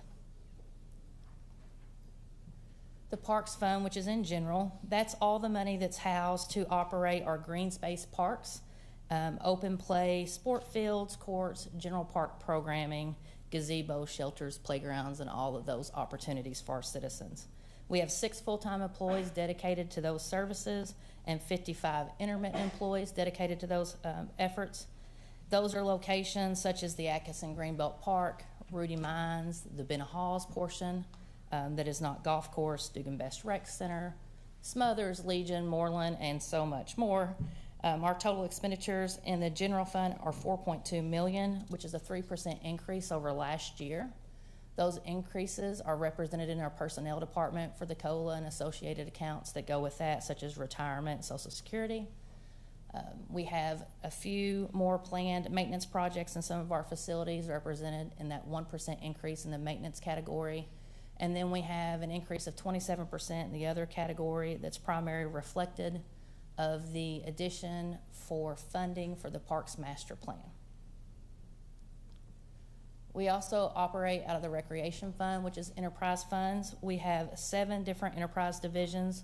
Those were represented in blue on the previous slide. Those divisions are the Edge Ice Center, both pools, both golf courses, Kentucky Legend Fields, and the Center Court Tennis Facility. So at those locations, we have 10 full-time staff and about 123 intermittent or part-time employees that help operate those facilities. Our expenditures in this fund are $3.3 million, which is steady with last year's funding. And the increases we have are represented in the personnel department, which is what we've discussed and others have as well with the cost of living increase. We appreciate your consideration in that. It's also increases for overtime because we are short-staffed, so we do anticipate having some overtime hours to be able to cover and maintain operations at different locations. And we are anticipating some hand watering at the golf course while we're working on the irrigation project at Ben Halls. In addition, we're seeing decreases in maintenance due to just changing and timing of projects that are needed to keep buildings open and in good condition. And we have increases, like every other department has mentioned, in our supply costs for fuel, chemicals, and a lot of ag supplies to operate your park system. When we look at the things to expect over the next year as far as budget and projects, we are going to continue the work we're doing on the senior tee boxes at Ben Halls. We're doing some drainage work and bunker work there as well. We have the irrigation replacement, which will be a very large project at Ben Halls. We are very excited as a Parks Department about the replacement of Moreland Park Playground. Moreland Park is one of what we in the park system call our big four: Chautauqua, Moreland, Legion, and Smothers. So getting to replace that playground will be a large project, and we're very excited about that. We're also looking at making improvements to Monetta Sleep Junior Park, which you can tell this was submitted before Tuesday's meeting. So we are looking at adding the potential of adding a gazebo, potentially a power source, and some lighting at that location. And then the funding for the Parks Master Plan, which I know we covered in the video, is a very significant document for operations and for laying out a future plan for our parks and our park system based around input from the community and the citizens on what they want and what they need in our park system here in Owensboro. I'd be remiss not to take one quick second to thank my wonderful team of hardworking people. I'm very blessed to have a core of great full-time staff and part-time staff, two of which are with me today, Charles Whalen and Carrie Bodenheimer.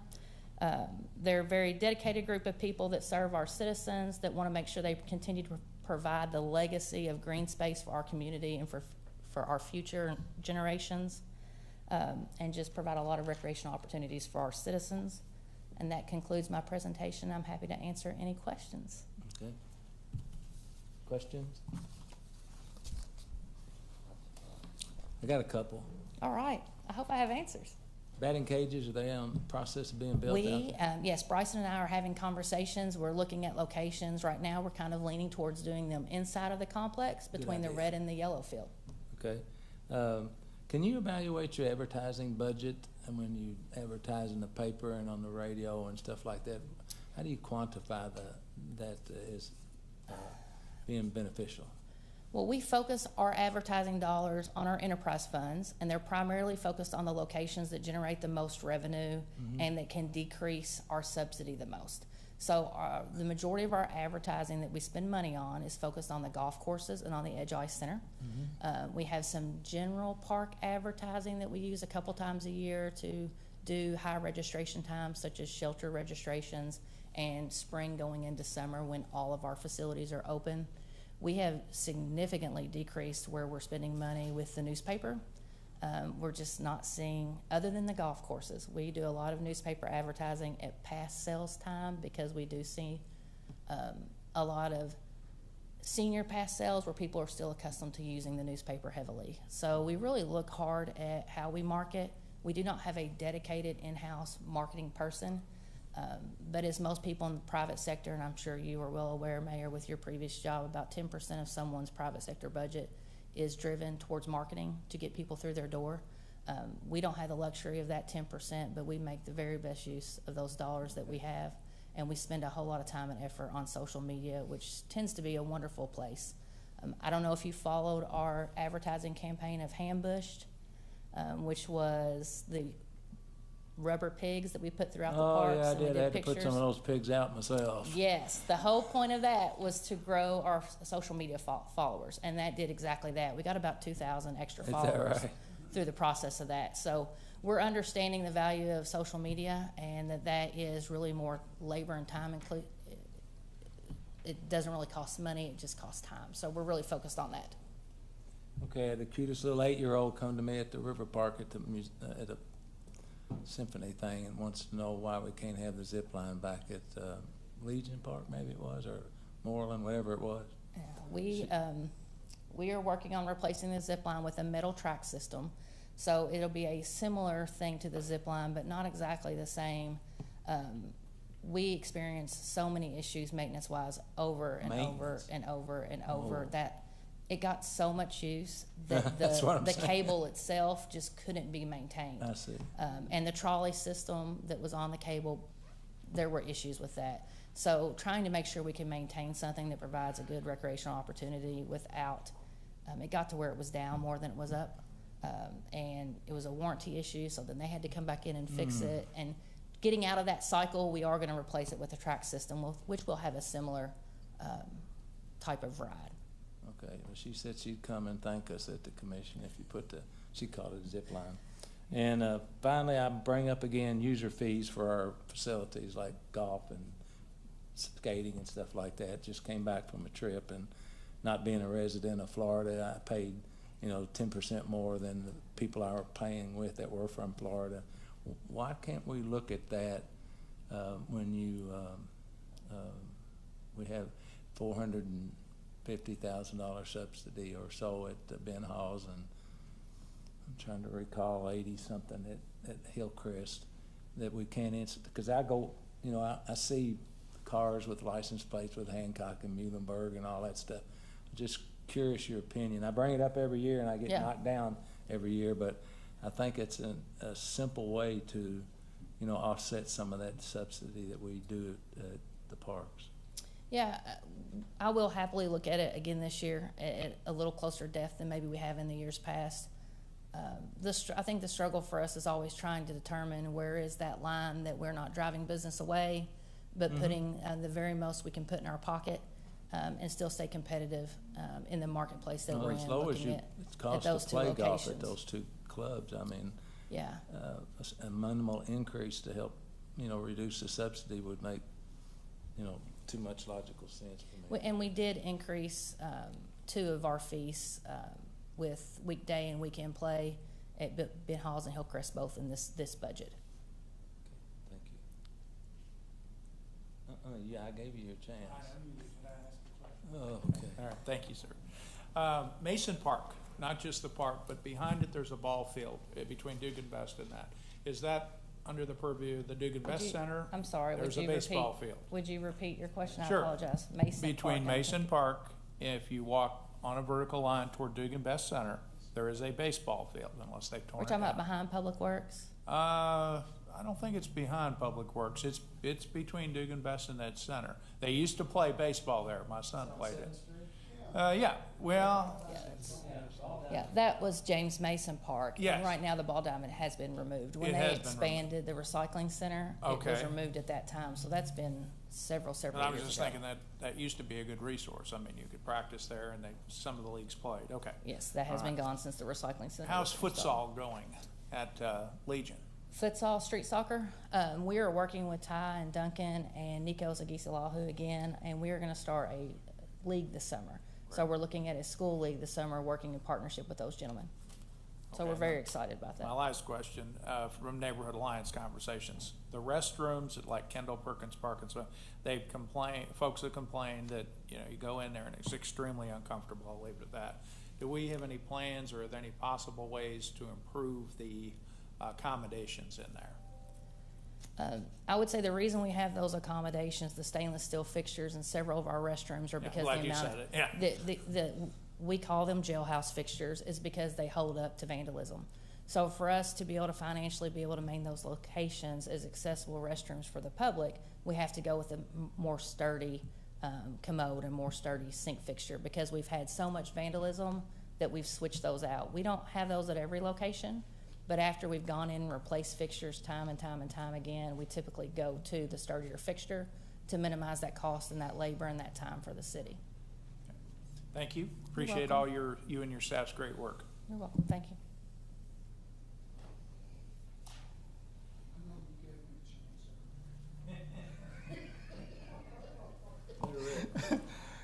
Is there any plans in the future to possibly expand the futsal courts or add courts, anything like that? Well, I will tell you, there's no shortage of great ideas in the park system when we meet as a group and we think about all the amenities we could have. I know that causes Nate a lot of pain, but I think that's the beauty of the master plan. We're getting ready to create that master plan, which is a great way to get public input that says, here's where we feel like as citizens you're deficient and that we need additional facilities and amenities. here's where we think we have more than we need. So that will be our guide, and we hope that if this does go through and the budget is put in, that we'll be able to start that process potentially in October, and it'll take about 18 months to get that complete. So that's a well-used document in our department that's much needed, and I think it will answer a lot of questions about where we should head. So really, if the general public has anything that they would like to see in the future, it would benefit them to come to you to see about getting that put on the future planning. Yes. And so we will do surveys. We will do surveys through social media, through newspaper opportunities. We will also do public meetings, and we'll do stakeholder meetings. So we will have lots of opportunities for the public to voice their needs. Okay, good. Thank you. Who else wants to be called on again? All right, we're good. Thank you, sir.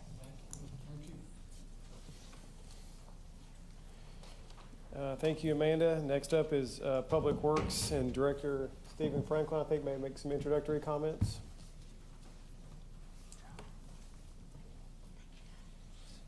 It's like FBI agent. Kind of does, doesn't he? Good afternoon, Mayor, Commissioner. Stephen Franklin, Director of Public Works, and today we will be briefing you guys on the budget for Public Works. And Public Works is really categorized in two areas. You've got engineering, which is led by City Engineer Kevin Collian, and then Assistant City Engineer Dirk Duper. Next is you've got operations, and that's under the direction of Kevin DeRossa, and he oversees several departments. You'll see there on the right. You've got street, building, ground, sanitation, city, garage, transit, and property maintenance. So it's a pretty diverse operation.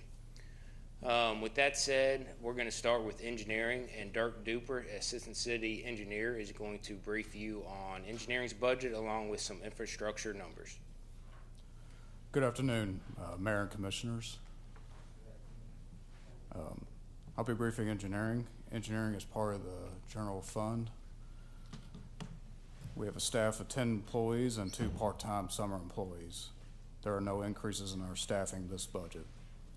Our budget is $3,589,142, which is up 2% from last year. Personnel is up 3%, and maintenance is up 8%. This is due to increase in asphalt paving. Our other category is down 30%, and this is due to a purchase order rollover. A purchase order rollover from the previous year, and our capital projects are down 89%, and this is due to capital lands improvement. For our asphalt and concrete streets, the budget is the same as the previous year except for resurfacing. We're requesting an additional $100,000 for asphalt surfacing. This will give you a grand total of $2,250,000 to do asphalt paving, which will be the most the city has done. This will keep up with the cost of increases that we have seen in our asphalt paving and with other prep work due to manual labor wage increases. By doing the $2,250,000, this would give us the 8 miles that we need to target every year and plus more. And we're also looking at requesting $500,000 to do our sidewalk maintenance. Currently, we are in the Apollo Neighborhood Alliance boundary. We've completed approximately 60% of that as of now, and with this, we'll more than likely continue to finish that Neighborhood Alliance boundary next fiscal year, and then move into one of the others that we have not targeted yet.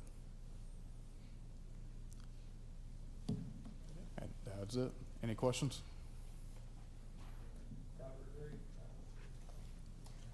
It is scheduled to be paved this spring.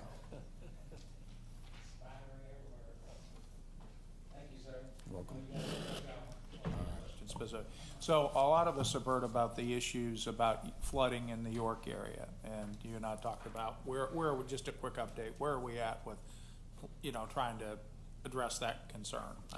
You've got a design, right? Yeah, we've completed the modeling of it, and now the next phase would be to have the consultant put together design drawings and bid specifications. And so there's hope on the horizon. Yes. Thank you so much. You're welcome.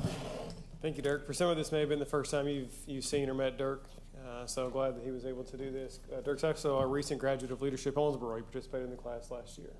Thank you. You're welcome. Thank you, guys. And then, so as Stephen referenced, up next will be Deputy Director Kevin DeRosset. Mayor, Commissioners, my name is Kevin DeRosset. I'm the Deputy Director of Public Works.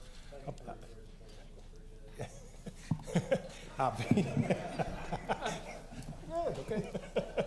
Means everything's approved. Good. Everything's good. I can just leave. Yeah. Thank you all very much.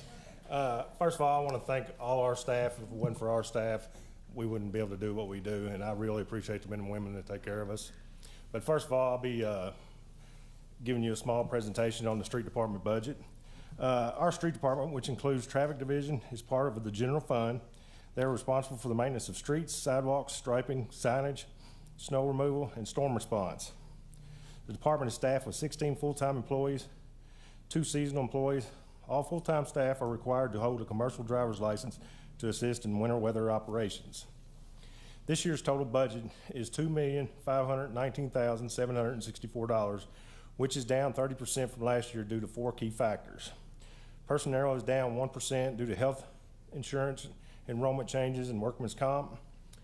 Maintenance is down 11% due to rollover of funds from concrete streets from last year.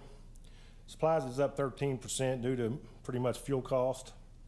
Capital is down 84% due to a one-time project for the Fairview Drive extension that was included in the 21-22 budget. A highlight for the street department is they maintain a little over 10,000 signs. They've replaced a little over 2,200 this past year, and they filled over 1,100 potholes.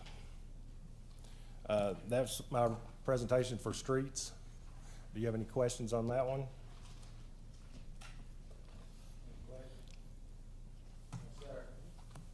Thank you. My next presentation will be over stormwater.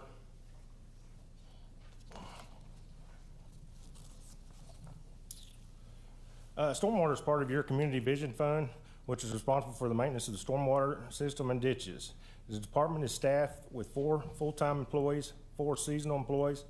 All full-time employees are required to hold a CDL driver's license and assist in weather operations. This year's total budget is $480,698, which is down 7% from last year due to 3 key factors. Personnel is down 7% to health insurance enrollment changes and workman's comp. Maintenance is down 19% due to reduction in city garage charges for the maintenance of vehicles and equipment. Capital is down 10% to extending the replacement of select pieces of equipment. Part of our highlights for our ditch crew is they maintain about 59 miles of ditches, 8.3 with concrete bottoms that have to be cleaned each year, 29 basins, and 191 acres to cut, mow, and bush hog. We do. Let me turn it on. I made my son do that one year, and it propelled him into a fine college education. Yes, sir. It is one of the toughest jobs within the city. I mean, he had poison ivy in his eyeballs. Sir. They basically weed eat ditches most days. In the summertime, it's hot. It's it's miserable. Varmints, anything you can think of. Yeah. Yes, sir. Anything you can think of. That is my presentation on stormwaters. Any questions?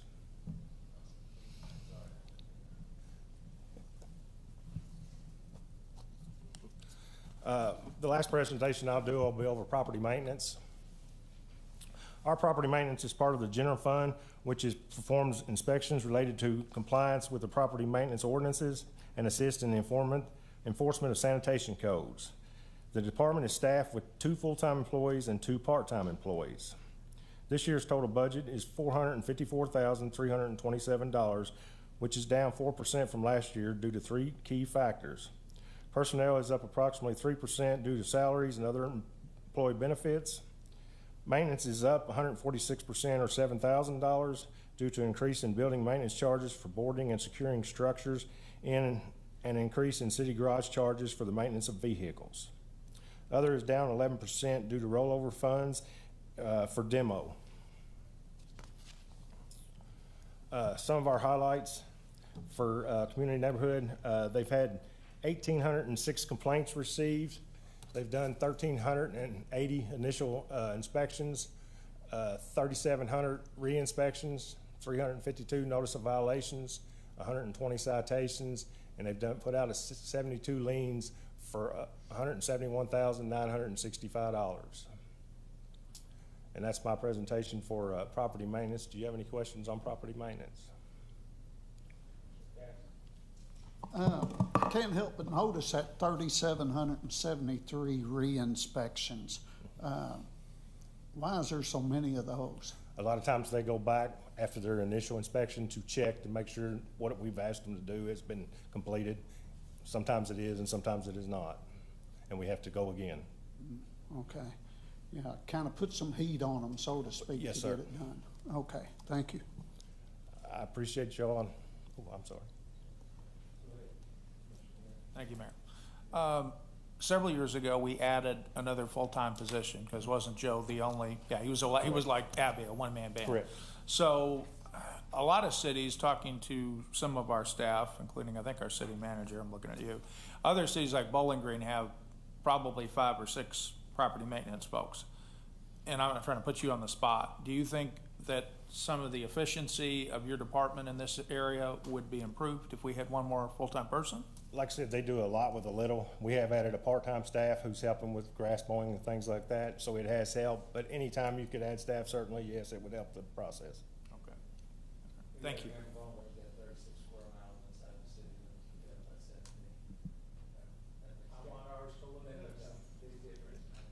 Yes, sir.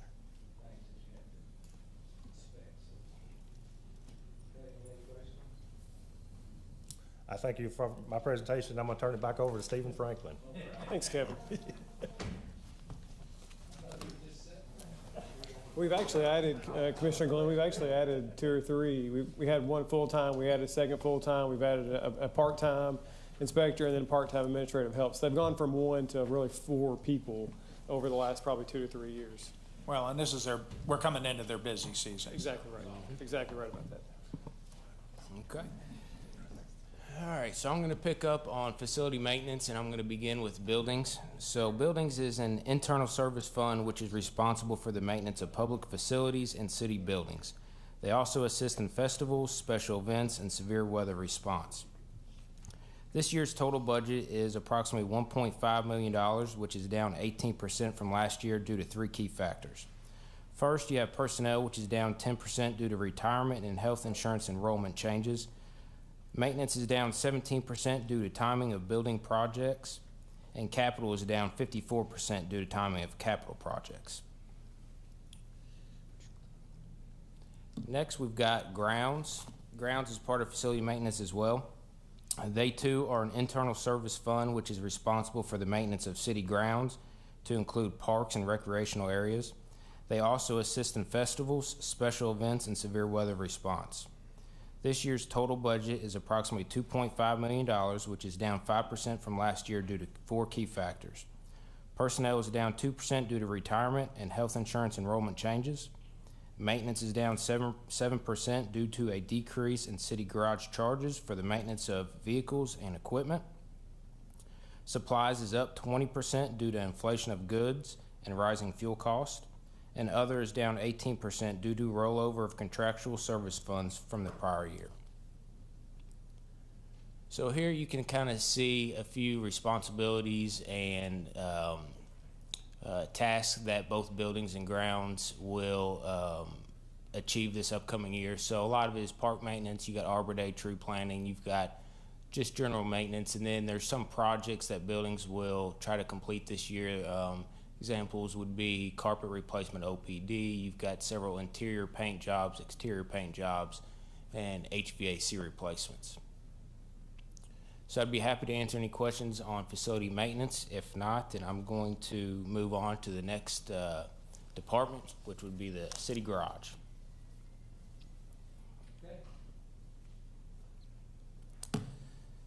The garage is an internal service fund operation which is responsible for fleet management and maintenance for city vehicles and equipment. In addition, the garage provides vehicle and equipment maintenance for RWRA. This year's total budget is approximately $1.5 million, which is up roughly $4,000 from the last year, and this is due to 3 key factors. Supplies is up 3% primarily due to inflation. Other is down 24% due to rollover of training funds that were not spent due to COVID. And capital is down 21% due to timing of purchases of capital equipment. And again, they maintain, repair the fleet for the city as well as RWRA. We've got a staff of 8, 6 mechanics. We've got a little over 900 pieces of equipment and vehicles. So they definitely have their hands full, but they do a tremendous job of keeping equipment up, vehicles on the road, cruisers on the road. So they do a tremendous job. So again, I'd be happy to answer any questions you have on garage. If not, I'm going to move on to the next department. Yes, sir. Thank you, Mayor. I was just wondering, as far as the mechanics, you know, maintaining that many vehicles, do you outsource any of that to other, you know? It depends on what the repairs may be. Typically, maintenance we do in-house. Repairs we typically do in-house unless that piece of equipment is still under warranty. If that piece of equipment or that vehicle is under warranty, then we'll source it out. But another thing is we do prioritize because we are limited on the number of mechanics we've got, and we have a working manager as well. He's not behind the desk. He's getting his hands dirty too and making repairs. But we'll prioritize. So there's some obvious ones. You know, first responders come first. So if there's cruisers or fire trucks that are down, they get moved into the bay rather quickly because we want those on the streets. So we prioritize, but to answer your question, we do most of them in-house unless it's under warranty. Do you have any diesel mechanics?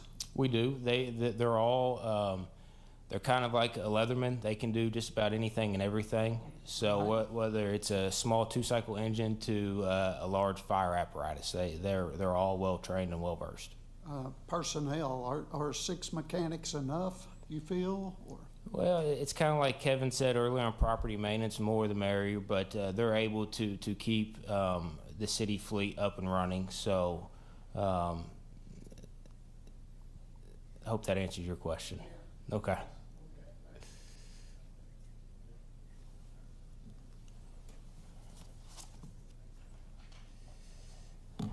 Sanitation is an enterprise fund which provides trash pickup and disposal to all residential and commercial customers. We also provide services for street sweeping, leaf and limb collection, and operate a drop-off recycle center. This year's total budget is approximately $7.4 million, which is down 18% from last year due to 4 key factors. Personnel is down 4% due to health insurance enrollment changes, workers' comp, and retirement contingencies.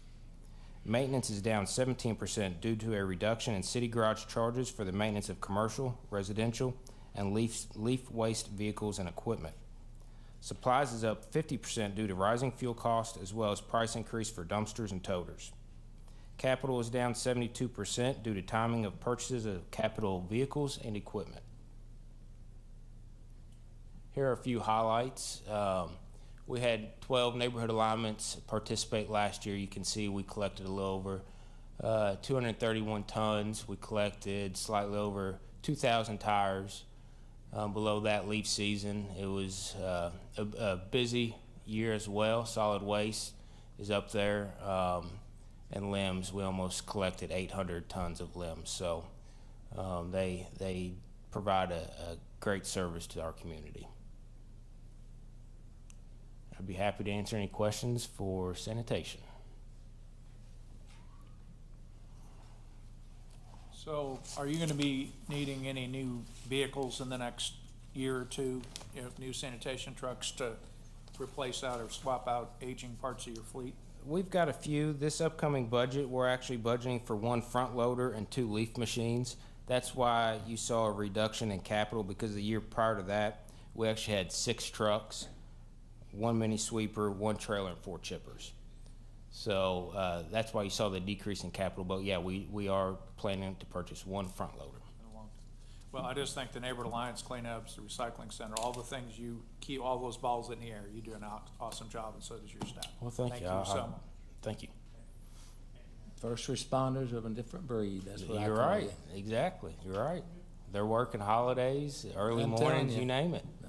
When it's snow on the ground, they're out there. I think there's only been one time where they delayed service. That was before my time. I think that was during the ice storm. So that's pretty impressive. Yes, you are. Okay, thank you. You're welcome. So next will be transit. Transit is also an enterprise fund which operates 8 fixed routes and 1 trolley route which serves the downtown area. Transit provides paratransit services through GRITS. This year's total budget is $3.2 million, which is down 53% from last year due to 5 key factors. Personnel is up 6%, primarily due to full-time salaries and retirement. Maintenance is up 24% due to the use of grant funds for miscellaneous repairs for the current fiscal year. Supplies is up 11% due to rising fuel costs. Other is down 54%, primarily due to the transit study, which was budgeted in the current fiscal year, as well as a reduction in safety and travel costs. Capital is down 97% due to timing of purchasing of capital items, such as the buses that were purchased with CARE Act funds and the No Low Emission Grant funds. So here's some highlights from last year. Ridership was about 200,000 riders, which is a little below our historical averages or where we came from pre-COVID, but most of that is due to COVID because there's some restrictions on us and spacing and things like that. So numbers are down a little bit. We were able to install 2 shelters and 3 benches. We've got several benches and shelters ready to be installed. We hope to install 11 of those in this upcoming year. And one other thing that we were able to accomplish last year is we were able to install 34 solar lights to the existing shelters out there. So that was a nice little improvement to the shelters. And that concludes Public Works and Transit. I'd be happy to answer any questions you guys may have.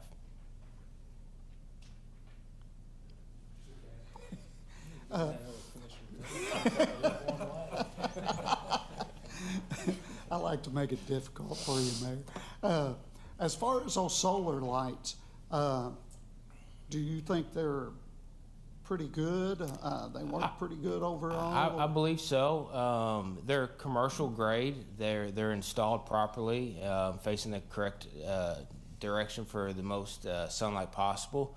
And especially during the winter months, coming into work, I do drive by several, and they are illuminated. So we haven't had them out there for years per se, but so far they appear to be holding up pretty well.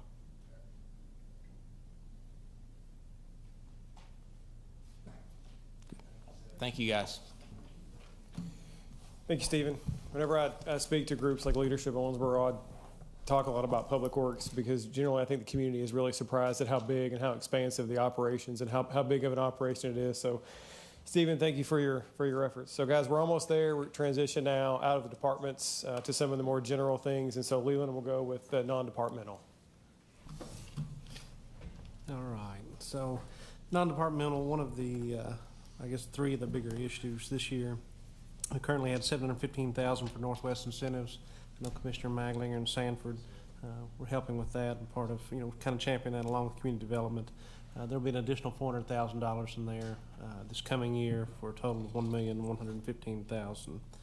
We've also got $70,000 set aside this year for a workforce initiative. I'll let Nate speak to that. So the Workforce Initiative was a special request we received from Brittany Johnson and our friends at the Greater Owensboro Economic Development Corporation. So in addition to their normal funding, they requested a pretty good partnership between the city, the county, the jail, the community college to provide some workforce and training initiatives for inmates at the jail and those who will soon be transitioning out of jail back into the private life, and to try to get some job and marketable skill training to them. So the idea is to do a cohort or 2 and see how it goes. And so we'll take that on a case by case basis. But I know you have an interest in economic development. You have an interest in workforce initiatives and helping those who are maybe struggling a little bit. So I thought it was a good combination program to include. Well, I sent Elizabeth a grant opportunity. It's called Second Chance Grants, and she's pursuing that as well to kind of fall in line with what we're trying to do. So hopefully there'll be some grant money to extend that. Good. You'll also, sorry. When will the workforce initiative, when will that kick off? Do you have any idea? I don't know when the first class will start. It'll be sometime after July.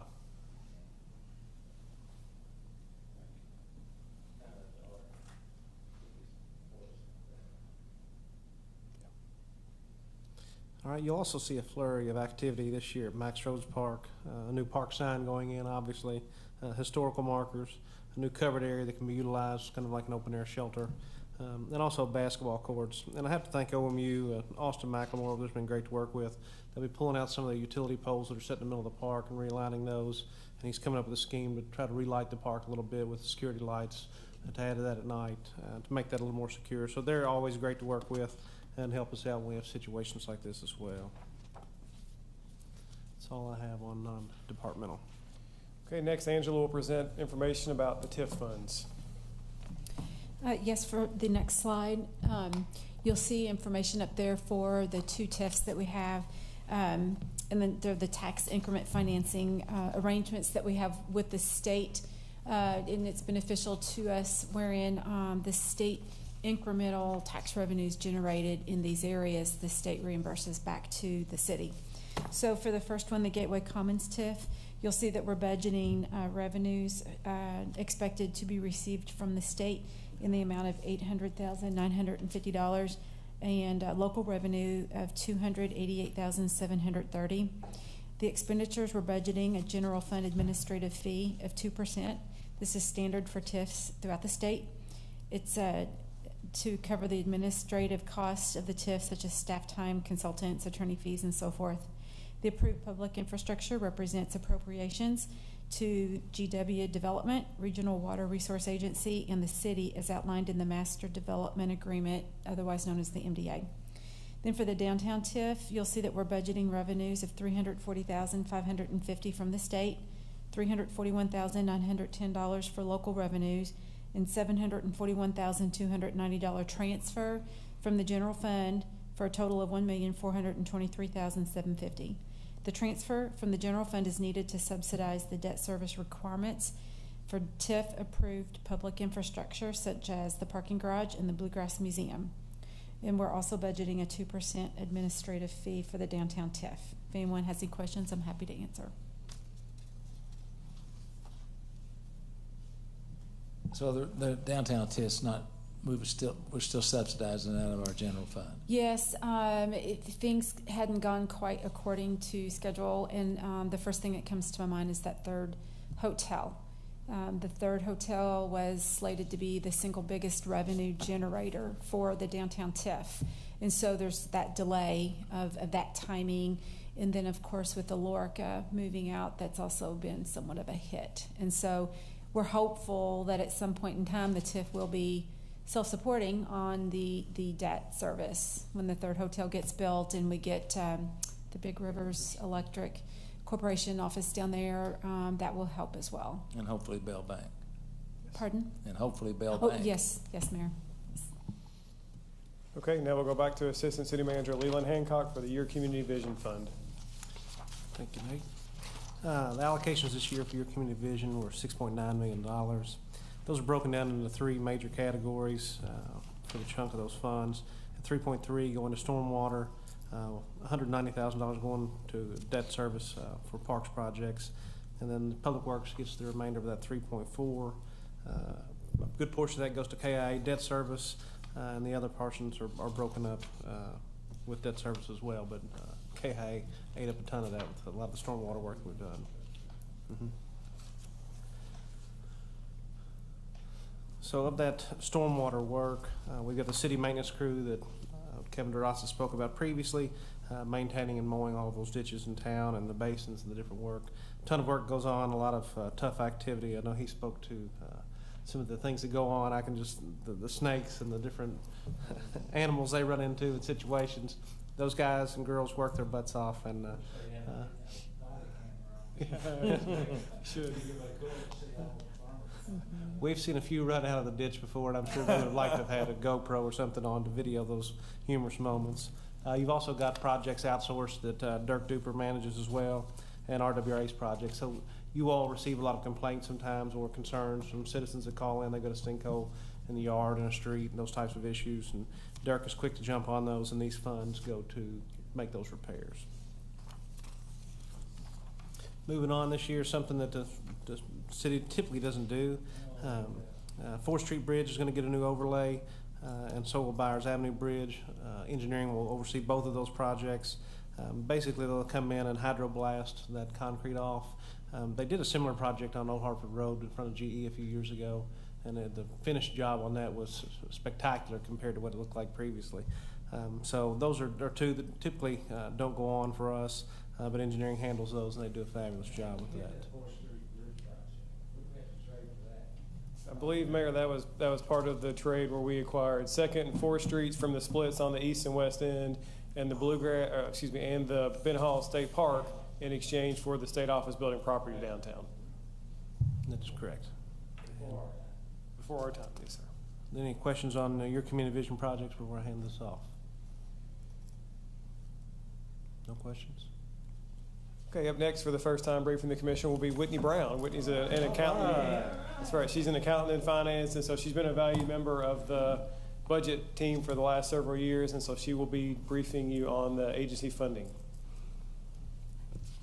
Thank you, Nate. I'm here to present the community service portion, which it does the community service providers for recreational, cultural arts opportunities, and social services, and also the government agents who provide municipal services such as the Human Relations Commission and the Owensboro Metropolitan Planning Commission. The first slide represents the arts section. As far as all the agencies, they were giving a 2% cost of living increase, or the amount that was requested, or whichever was less. The arts agency is represented there, as well as the change from the prior year. This is our social services section. The one thing I want to point out is you'll see the decrease there on United Way. They still did receive their 2% increase, but last year they had a one-time vision grant that was given to them. So their funding wasn't decreased other than that one-time grant, but they still get their 2%. Could I ask a question, please? Mm-hmm. What is the criteria to get in this social services agency funding? Do we have a criteria? I mean, as far as I know, Mayor, the criteria is just that those that have been there for a good number of years outside of United Way. I mean, it really goes through United Way on a basis. We have a contract with them that was renewed, I believe, 2 years ago, where they administer our social service funding for us. As you well know, they have a group of volunteers and a process that we don't really have the staff to do. So there's a lot more of a thorough vetting process by utilizing United Way, and so they essentially make those determinations on our behalf based on a contract we've had with them going back a good number of years. Yeah, I was just curious because the Daniel Patino shelter got $730 last year from United Way. Yeah. I mean, so, and if there's not a need there, I don't know where there is one, which is kind of ridiculous. And it was only because those were requested, that the donations to United Way, what those were identified to go to the shelter. Mm-hmm. So I would like to have a work session sometime and talk about how if you go back to that arch slide and see the number on it versus the total on the social services, you know, it's a pretty big difference in, I think we just need to have a look at that. I know, and I take the blame for it, because the way it used to be when I was here 100 years ago, everybody on the dais just said, well, if you'll vote for mine, I'll vote for yours, and it just got to be stupid. Mm-hmm. So that's when we decided as a group to let United Way do it. But, you know, and if I'm looking at the only ones, there's not one been added to our thing to amount to anything for a long, long time. And I just curious as to if we maybe have a open discussion about that and see what we can do about it. Just so I'm clear, do you want to have United Way here for the discussion, or do you guys want to talk amongst yourselves about continuing with them or not? Correct. We want to see if that's, I think we should continue. I just think that at some point in time we need to figure out a way to increase the number of social service agencies that we can help fund, and if we have to use some of the United Way money, is that money that we collect from our employees, or is that? No, that's their, outside of any employee contributions. Right. This is just our general fund dollars we put toward that. Now, I will say, Whitney referenced the vision grant or the one-time funding for United Way that was in the current year budget, which is why you see the amended budget for this year is higher. And we have actually not expended that, and it was intended to some degree for that purpose. And so the way that works is we would identify some type of priority, and then it would be extra funding outside of the normal historic agencies. So for example, say we decide with that extra, is it 40,000? 50,000 that we wanted to do homeless initiatives. Then they would find some homeless groups to fund with that extra $50,000. So that was actually the intent, that if we want to go back and revisit how to allocate that extra 50, that will be a good chance maybe to open that door and have that discussion, Mayor. I think that would be a good thing. I believe, I don't know about the rest of you. I just think that there's quite a bit of need when there's $200,000 more going to the arts than there is to people who don't have a place to sleep. So I didn't mean to. You're fine. I don't get to see you every day anymore. I thought I'd just have this conversation with you. We'll jump over to the government services section. The things to point out here is you'll notice that the airport and both sister cities and sister city Japanese, their funding was the same as they requested as the prior year. So that's why you do see the zero there for them. And that is the Arts, Social Services, and Government Services section of agencies. Thank you, Whitney. Wasn't too bad. No, not too bad. Yeah, good. So the next slide is just a summary of the general fund to give you a high-level snapshot, not necessarily by department, but by service or by function, if you will, where the money goes. And I like the slide because, as you can see, as has been referenced earlier, the preponderance of our general fund goes to support public safety. Again, so you think back to one of those earlier slides where that's the priority that you guys have given us, and so our resources are dedicated primarily to that particular area. Next, we are finished now with the expense side, and so we'll have a presentation from Angela Wanninger on revenue. Yes, what we'll do is pare down our 120 or more individual revenue accounts to just the top 5 revenue sources. And this captures 82% of our total general fund revenue budget of $65.8 million. These top 5 revenue sources total to $54 million. So we'll look at the first one, the occupational license fee, also known as the payroll withholding. This is the city's largest revenue stream. It represents approximately 34% of our total general fund revenues. Our occupational license fee total rate is 1.78%. 1.45% of this goes to the general fund for the general operations of the city, the previous slide that Nate shared with you, and 0.33% going to the Your Community Vision Fund for capital projects. This budget of $22,275,000 represents an increase of $210,000 from the prior year forecast. I would also like to point out, while we're talking about the occupational license fee, that the current year forecast is 11% higher than our original budget, and so we're doing quite well. I think is a good indicator of our local economy. Property tax. The next item is the city's second largest revenue stream. It's budgeted at $12,989,100. This is an increase of $369,566 over the prior year forecast. This amount includes different types of property tax, such as real and personal property, bank shares, and vehicle. The real property represents 75% of this total property tax. The next item is our OMU cash dividend, budgeted at $7,888,408. This is the standard increase of 2.5% over the prior year in accordance with the city's agreement with OMU. The next item is our insurance premium license fee, or the IPLF. This is the fourth largest revenue stream, budgeted at $6.8 million, an increase of $50,000 over the prior year forecast. This is a fee imposed on insurance companies for policies issued by them. The insurance company then passes this fee on to their policy holders. The total IPLF rate is 10%.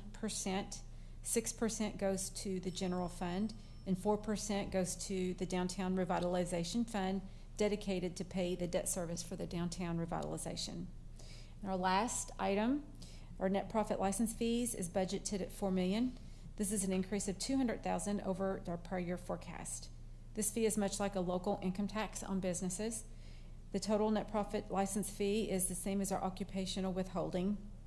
The total is 1.78%, 1.45% going to the general fund, 0.33% going to the Your Community Vision Fund. As Nate mentioned earlier, and I will reiterate, this budget reflects no rate increases, no changes. Any increase in revenue that you do see here comes from the anticipated growth in the base. If anyone has any questions, I'd be happy to answer. Ms. Waniger, I have a question about the insurance premium license fee. I think we saw just not long ago that our other government did away with theirs, and you mentioned that it was retiring some debt or something for downtown. How close are we on that? Well, their bonds were for 20 years initially. Ours initially are 30 years. So we'll be further out down the road to be able to do what they've done. Stan Kramer, who is our financial advisor for bonds, watches for opportunities to refinance when it is prudent for us and it saves us money. And so we watch for that, and that's one thing the county was able to do and pay off their bonds earlier. So that is something we keep our eye on, but we got really good rates when we issued them in the first place. And so we keep our eye on that. My long-range plan is 30 years long, where we forecast the revenue stream coming in as compared to the debt service going out, because if there would be a shortfall, then we would look to the Your Community Vision and budget those funds there. And so this has been self-supporting so far. So fingers crossed it will continue to be. So the Fed won't have any effect when they raise their rates at all then? That's correct. Our rates are locked in. Okay, so we raised that when we were so far in debt when I came here, whenever it was, 6 years ago or something. Yeah, we raised it an additional 2%. 2%, wasn't it? The general fund was at 4%, and then I believe it was January 1 of 2018, maybe, we raised it an additional 2%, exempting the health. Right. Okay, so we're still 20 years left on that bond. Well, we have yes, okay. some time. Just checking. I mean, it's just people ask why don't out in the public, why aren't you doing what they did? And right. So well, we just have different expenses. Certainly, yeah. Okay, thank you. You're welcome, Mayor.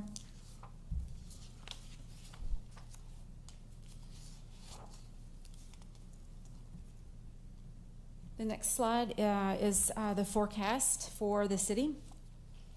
And it's, you can see depicted year by year. And so we are projecting for the current year a surplus of $2.6 million.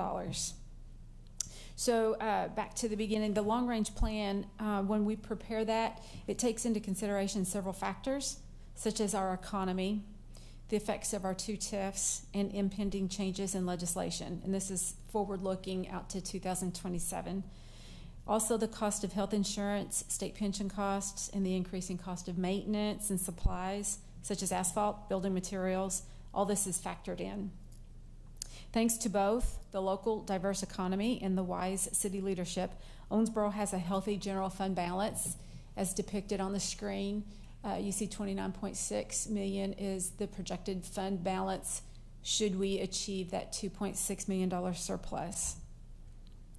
This is needed, and we need it due to weather the unknown storms of the future, such as any potential further pandemics, inflation as we are experiencing, and any unfunded mandates that may come our way. As you can see on this slide, we are projecting an operating surplus for the current fiscal year. This is largely due to the higher revenues that I mentioned earlier, timing in projects, and savings in personnel due to vacancies that our police chief alluded to also. And we also reflect a balanced budget for 2022-23. Operating deficits are forecasted starting in the 2023-24 fiscal year. Fortunately, we have a fund balance to absorb forecasted future deficits should they come to fruition. If anyone has any questions, I'd be happy to answer.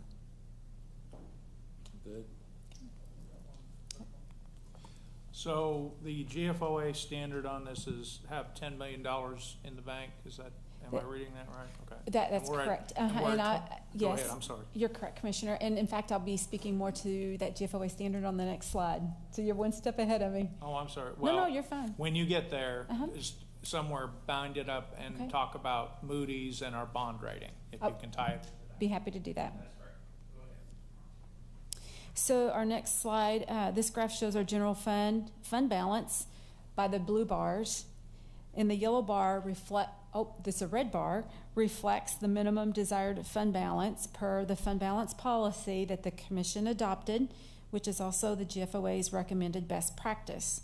This is the equivalent of 17% or 2 months of total annual expenditures. And I would like to add, thanks to the Commission's leadership and support, the city is in good financial position.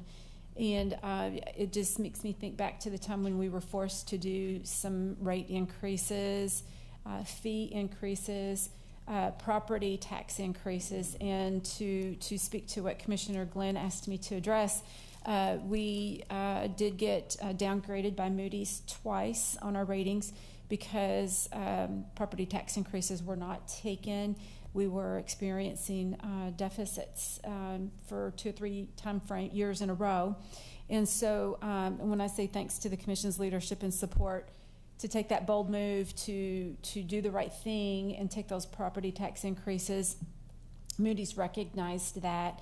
And so when we had our next rate review by them, they did increase our rate, seeing that bold move to do that and do the right thing. Because Moody's sees the property tax as the most stable, solid revenue stream. And so, once you don't take that increase, it's a compounding effect, because there's a maximum that you can take on your property tax increase, a maximum of 4%. And that is a 4% on the rate and the assessment combined. So it's the twofold factor that you have to take into consideration for that 4% maximum.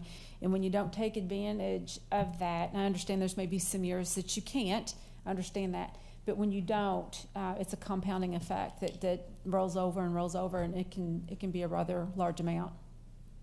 And I hope I addressed your question. Yes, perfectly. Okay. Thank you. All right, you're welcome.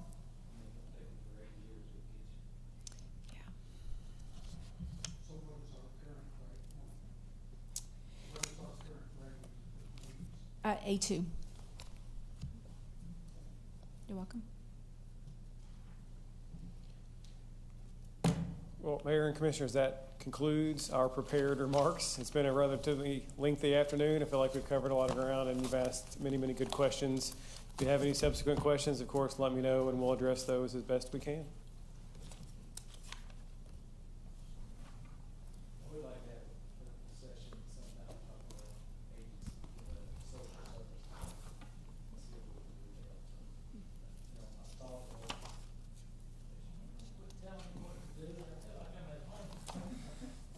I feel, shouldn't say that too loud. It seems like, I know it's kind of crazy thinking, but with Abby's $1 million for the homeless, if we can help provide some stabilization to some of the nonprofit for homeless, knowing full well that we'll be reimbursed with that $1 million homeless grant, it gets the ball moving a little faster. And I want to think a little bit more about that, but I think it's a way to kind of shift it around a little bit so we don't have to wait because it's going to take a long time probably for us to get all that paperwork done. But I was thinking once since we have a healthy budget, we could replace what we might use out of the general fund with that money coming in out of that $1 million.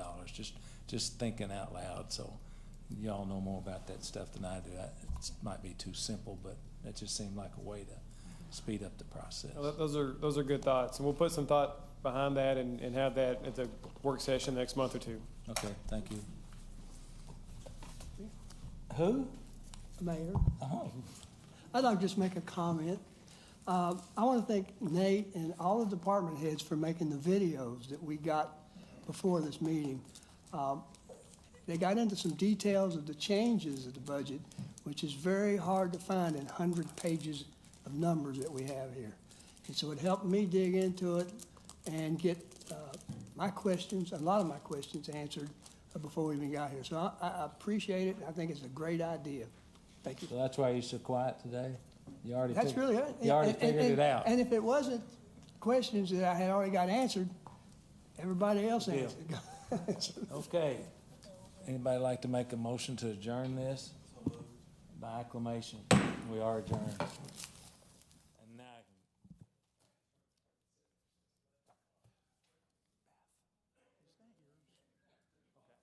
Yeah, I looked at it, I'm like, I don't think that's mine. I didn't mean to steal it, I don't know.